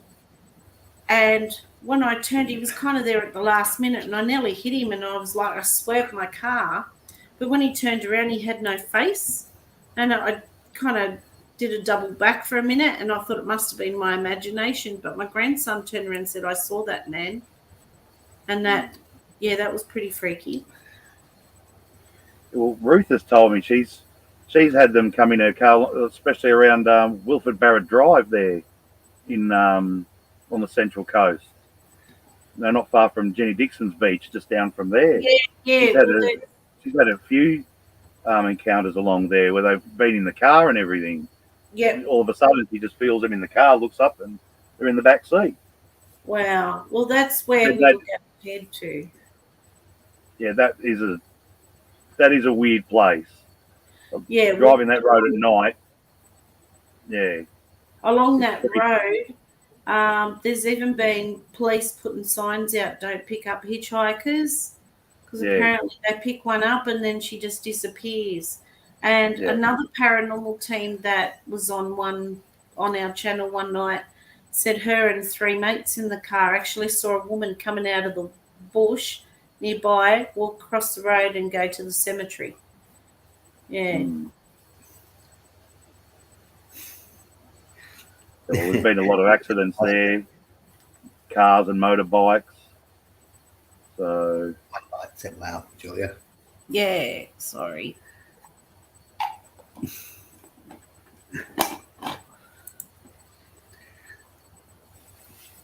Where was this, Beck? What's the name? That's the Central Coast. It's over near Nora Heads, and there's a cemetery on the road, and just on the other side you've got a beach, and it's called Jenny Dixon Beach because there was a shipwreck, and a lady called Jenny Dixon is seen roaming up and down the beach with her arms out looking for her son that died in the shipwreck. So they call it Jenny Dixon Beach. Yeah. Hey. And I'm going to...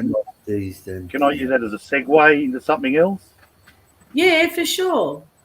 Because I went and had a look at Jenny Dixon Beach. It was just unfortunate. It was a very windy night. And I did that one with Ruth. But, of course, I went to Toukley Police Station to let them know what we were doing. I went there a few days beforehand, and I went there that night. And I actually had a cop, a female cop, probably about 6'2", and very fit. And she used to run up and down the stairs there at Jenny Dixon Beach as part of her fitness regime. And she was saying that at one stage there's there's 2 landings about a third of the way down from each other, sort of thing. And she said she'd seen a spirit there in at the Jenny Dixon Beach on the landing coming up the stairs as she was coming up the stairs. So how many people have had stories from actual police officers telling them anything about spirits? Because I've had quite a few. Because one of our protocols is if we're going to do a cemetery, we'll let the police know that we're going to be there, so that, you know, if anyone says, and you know, oh, there's people running around with torches and stuff like that, they can say, oh, don't worry, we know who it is, and they don't have to come out. It saves them a trip, and they appreciate it every time. Yeah. But yeah, we've had a couple of police tell us as well. They're always very interested in knowing what we do and how we do it and all that. But yeah, we heard a couple of stories from police officers of actually them having sightings as well. So I was wondering, has anyone else heard from whether they're friends or actual spoken to coppers, friends of coppers that have found anything in the realm of the paranormal where they've been working or whatever? And Vic Park across the road from the mining of World War II history. Yeah. Many spirits seen along the roads there as well. Wow. Okay. North North of Heads is 2-minute drive. Yeah. Ooh. 2 minutes down for me. Yeah, well, you know where the cemetery is on where Nora Heads is, where the lighthouse is? The Northville Cemetery. Yeah. Jenny Dixon's beach is on the other side, and they've often seen a woman. And there was a case back in the 70s where a young girl was picked up and raped, and she's the phantom hitchhiker that a lot of police talk about there. Yeah. Well, wasn't it Wakehurst Parkway? They said that not only about the woman in white, but there were a lot of bodies dumped along that road. Oh, that's the road with no name. Yeah. That's in Sydney also. Yeah, there's a little park. There was a lot of bodies found dumped there. There was a lot of underbelly stuff going on, and also devil worship stuff. And they found bodies of children, and yeah, they've fenced it right off now, so you can't even get to it. Yeah. Yeah. My turn. I'll be back. Okay. Screams coming from a vacant house. They go inside and someone screams right past them out the door, so piercing. Yeah, that's creepy. Actually, Jason, you can share your story about when you worked at Callan Park. Yeah, over in Callan Park, I used to do security there. And there's one building that we all knew of, the Screaming House. And what we used to do to the guards is we get the new guards, we'll pull up, and you hear this screaming coming from inside the building. So we have to go inside to have a look. Meanwhile, the guard I got with me, he's packing. I said, come on, we're going to look inside. Walking inside, check the whole entire building. There's nothing inside, nothing at all. As you're walking back out, go to the front door, and lock it again, you hear these footsteps running behind you, and you spin around, think there's somebody there, and there's nobody there. So every night about 12, a little bit after 12, you could pull up in front of that building and sit there, get out of the car, and on right, a little bit after 12, you hear that mighty big scream. It's like a girl screaming for help inside the building. That was a pretty interesting building. She was spotted outside like a black shadow. We spotted her peer out behind the side of the building and just turn back and take off. So we, us being security guards, we chased it. Nobody there, but you could hear the screaming coming from the building. Jeez. And didn't one of your security mates get scratched as well? Yeah, that was Andrew. I took a mate of mine. He's a security guard too in another building, and I said, "Man, watch out! There's a male up here." At the time, he didn't really believe me, and he copped this scratch right on his arm, and it's been a few good long years to today, and he's still got that scratch mark on his arm. He cannot get rid of it. Wow. Yeah, so Callan Park was good because I got to explore all the buildings that people can't get into. But the things I saw inside the building, especially that screaming one and stuff like that, like you really sit on the edge because when you do hear it, if you don't realise what it is, and you hear this girl screaming on the top of her voice, and like it does make your hair stand up, and you run in thinking somebody's been murdered in there. I bet. Jesus. Whoa, Jay. There's actually the old hospital in Cootamundra, which is around the area where I grew up. they renovated it, and after they built the new hospital, and they put like a job agency and a few government buildings in there. And during the renovations, they actually had a couple of the people that were on the dole go in and work for work experience.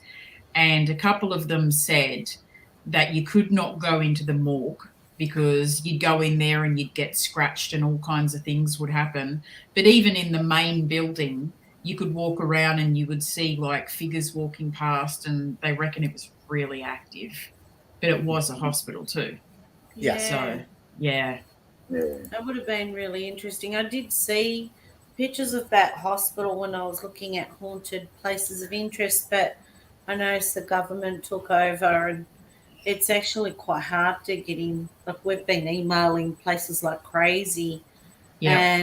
And we found so far historical societies and national parks are more open to you investigating.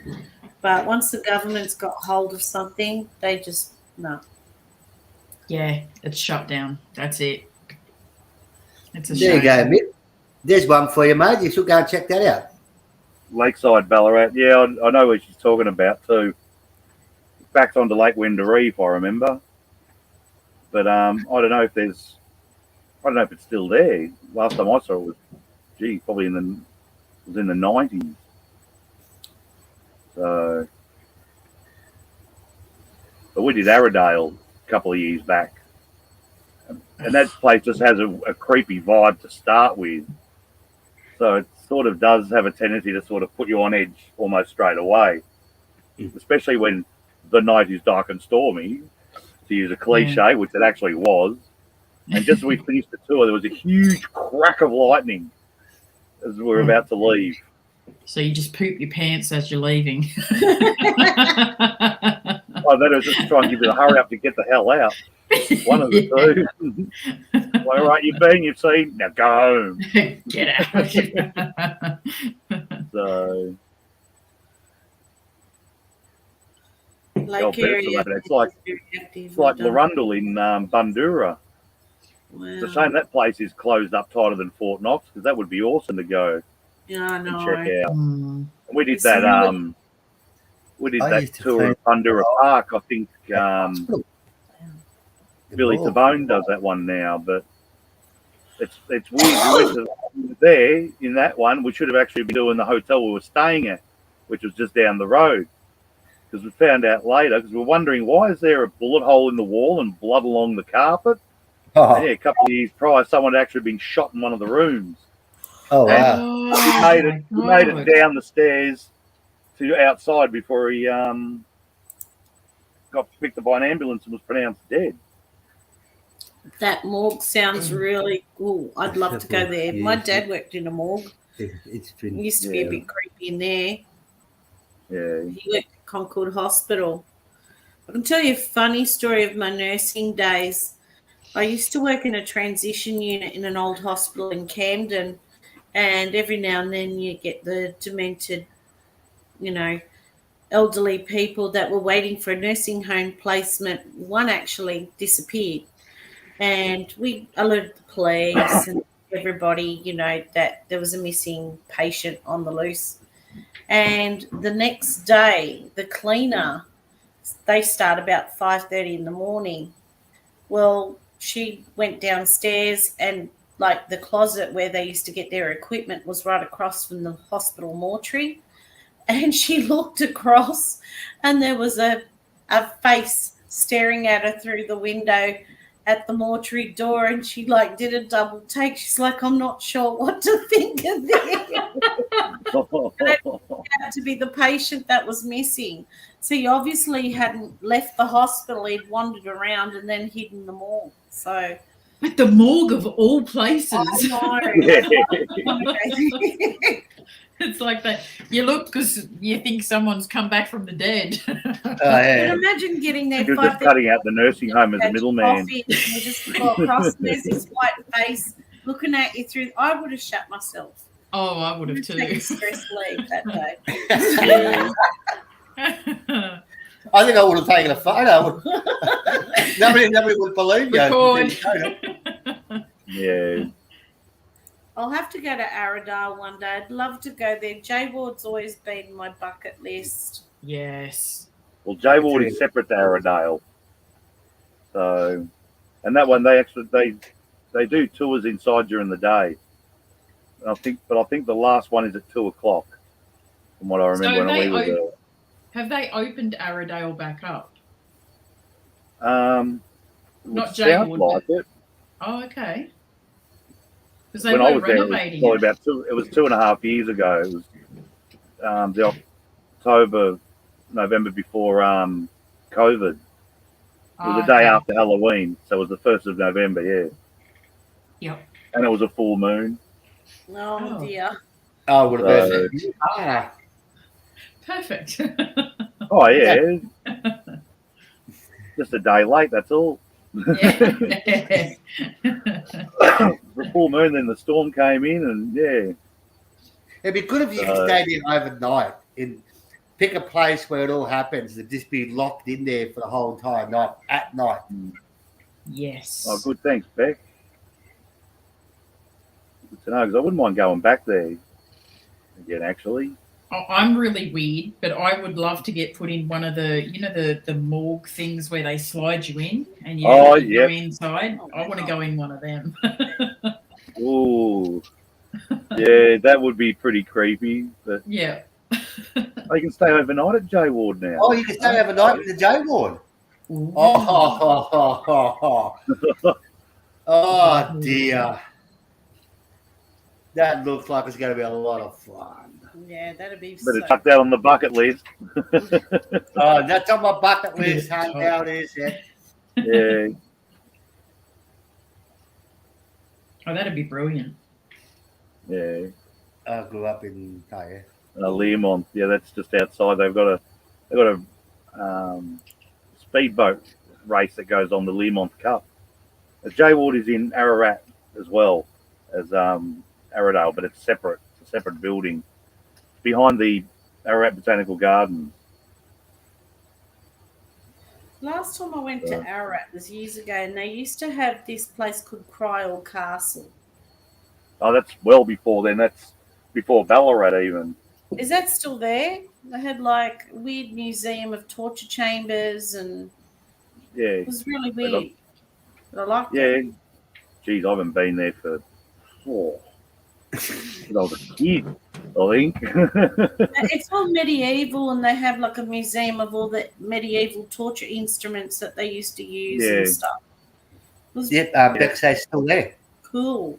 That'd be a place to be interested to investigate.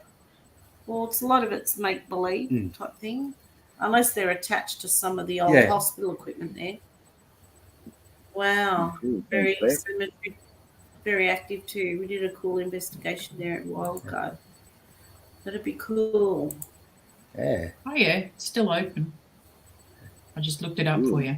A lot of the cemeteries here are underwater. So, and even the ones that are not underwater, they're just very muddy at the moment. So we've kind of not been able to even do that. We'll be here for a little bit longer. Don't worry. We'll be here. We'll be chatting for a little bit longer there one night. Yep. No worries. We'll see you all soon. Yeah. Well, we're going to be for a while. Thank you so much. Lake is dry now. Lake Lufa is dry now. So it got to go. Yeah, he's back in the middle. Learmont is dry now. Oh my god. Oh.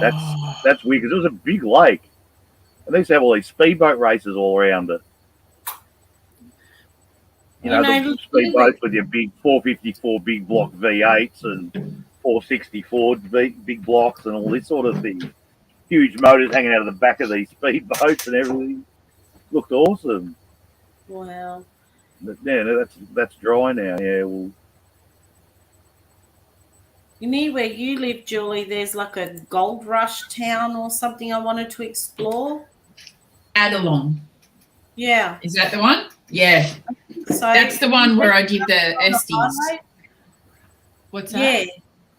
Went past on the highway, you kind of like turn off before, and it says Gold Rush, like museum in town or something. They got tunnels, gold mine tunnels, or I haven't been to any tunnels. There's supposed to be gold mines still around the hills. I've never been to them, but if you go down to the river, which is also a swimming spot, they've got the Gold Mill ruins down there. And I actually want to go down there at night because I've never seen anyone do it.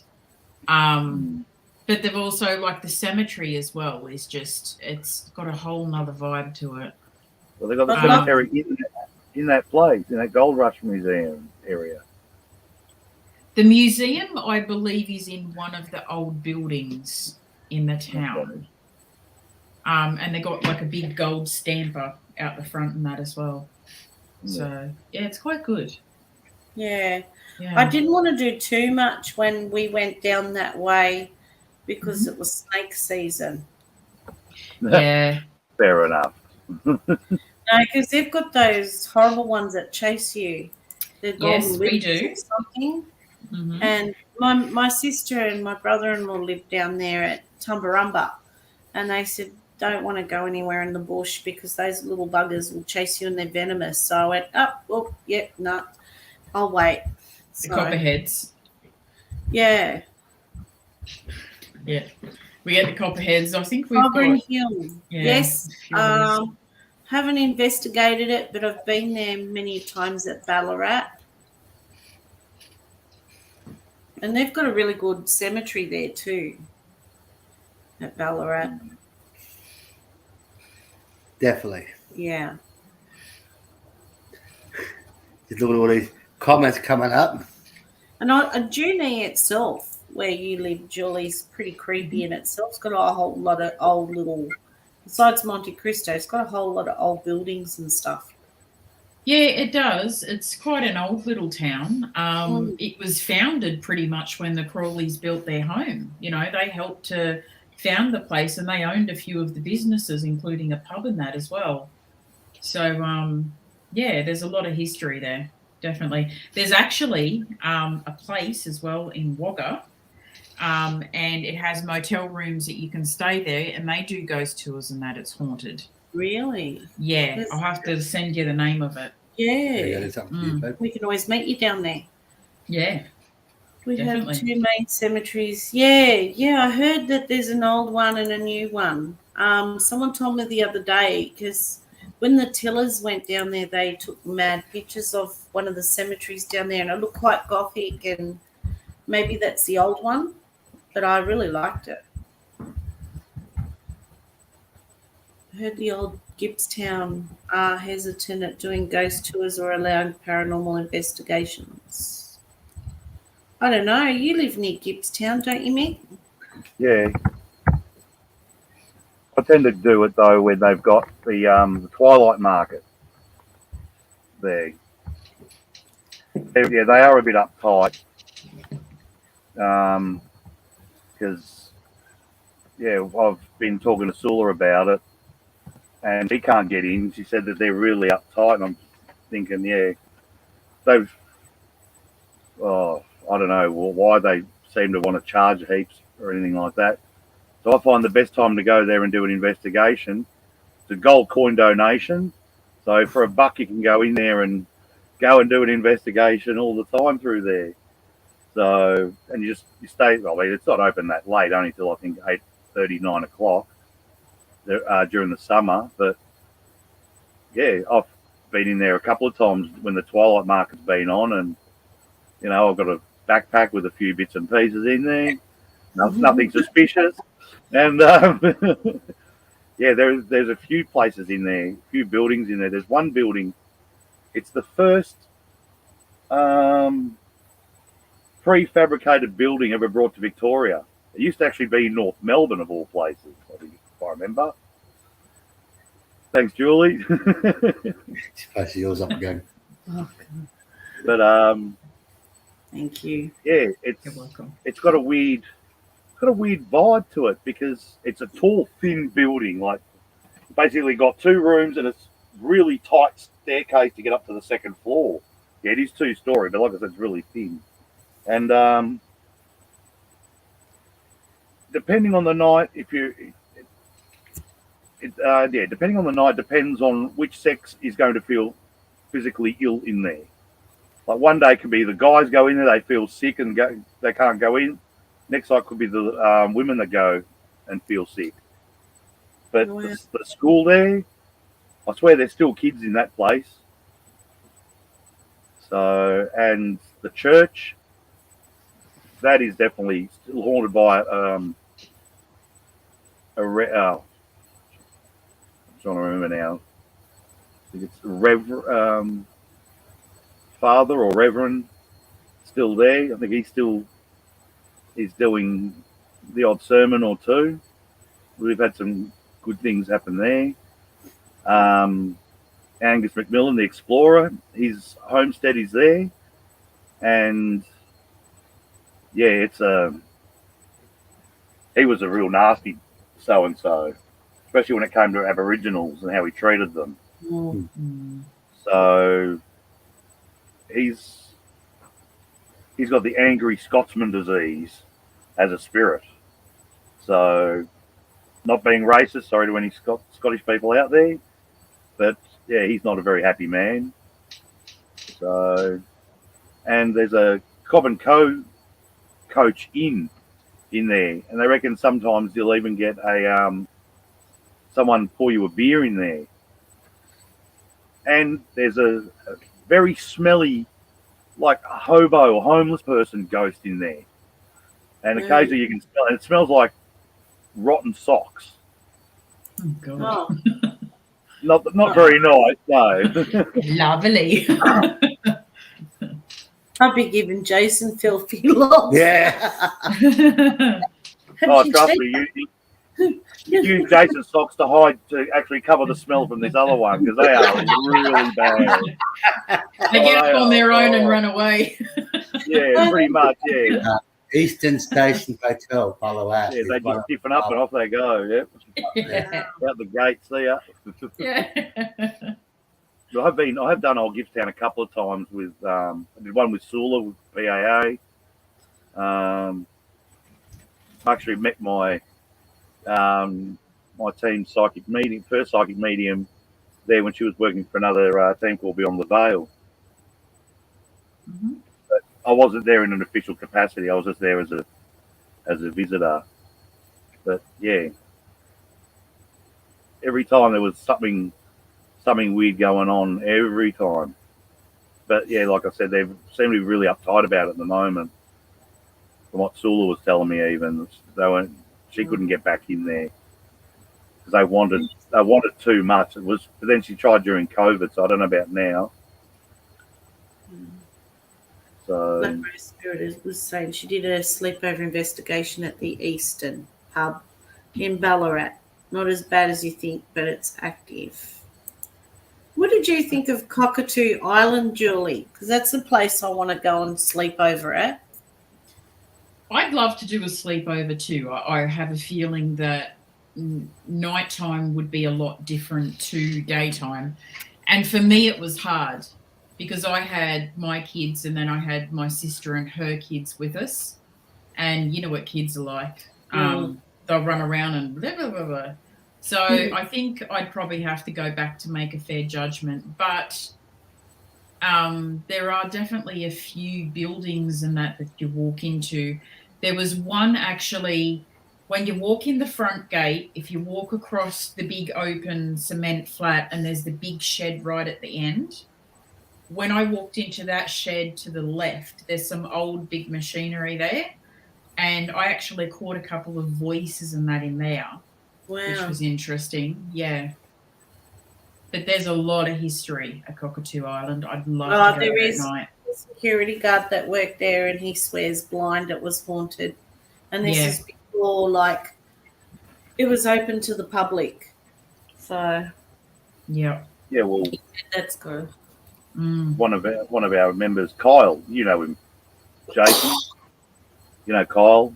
Yeah. Mm-hmm. When he was in the Navy, he was at Cockatoo Island, and even he said he saw someone walking along one of the walkways there and heard strange noises, and yeah, he said it was pretty freaky.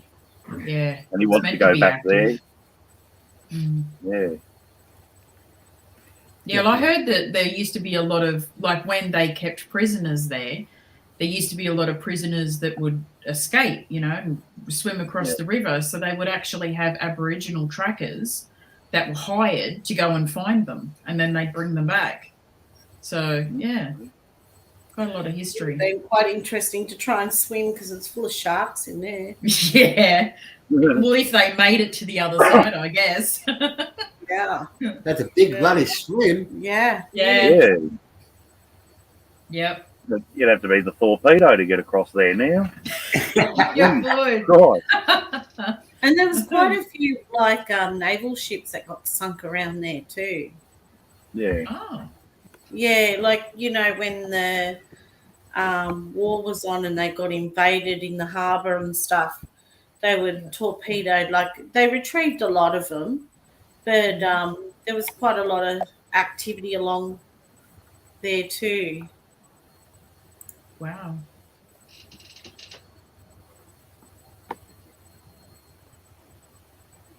There's another place I wouldn't mind checking out, the Bonegilla migrant camp. Do you know my mum and dad came from there? That's where they were with when they first arrived in Australia in 1956, and their names are down there on the register. I'd love to go there and see photos. Same with my dad, 1961. They probably even knew each other. He said it was the most corrupt place he's ever been to. They were going to separate my mum and dad. Mum didn't speak English. I'm just waiting for your comment to come up back. But they were going to send her to be a house cleaner somewhere, and he was a carpenter by trade. Already done 4, doing 2 more this weekend, have 2 booked in. You're a busy girl. Good on you, though. It's good to do something you're passionate in. Yeah. So they were going to send him 200 kilometres away to work in the mines, and then and Mum was crying. And he said, where my wife goes, I go, and put up a bit of a stink. And an Italian family actually took them both in. Dad as a handyman and Mum was a house cleaner. And they were friends with that family for years. That was good of you. No, well, when Dad came out, he came out before Mum. And he wanted to come here first, check out and see what it was like. And then he was going to get Mum to come over. And he was told, that they wanted tradesmen a lot in the late 50s and 60s. And he was told, they'd pick him up off the boat with a helicopter and all this. He ended up getting dragged out to Bonegilla. And he waited there a couple of months and said, where's the jobs? And the governor there goes, don't worry, it's fruit picking season soon. So my dad, who was a plumber, a carpenter and a painter, they broke out, hitchhiked to Shepparton, went to the phone book. Dad could speak a bit of English, so he was lucky. And he rang a builder in Shepparton. And the builder goes, where are you? He said, we're at such and such corner. He goes, okay, wait there, I'll come and grab you. He goes, I've also got a carpenter and a painter with me. He goes, tell them to wait there. I'll grab them too. So Dad ended up working Shepparton. That worked after out breaking good. out of Bonegilla. Yeah.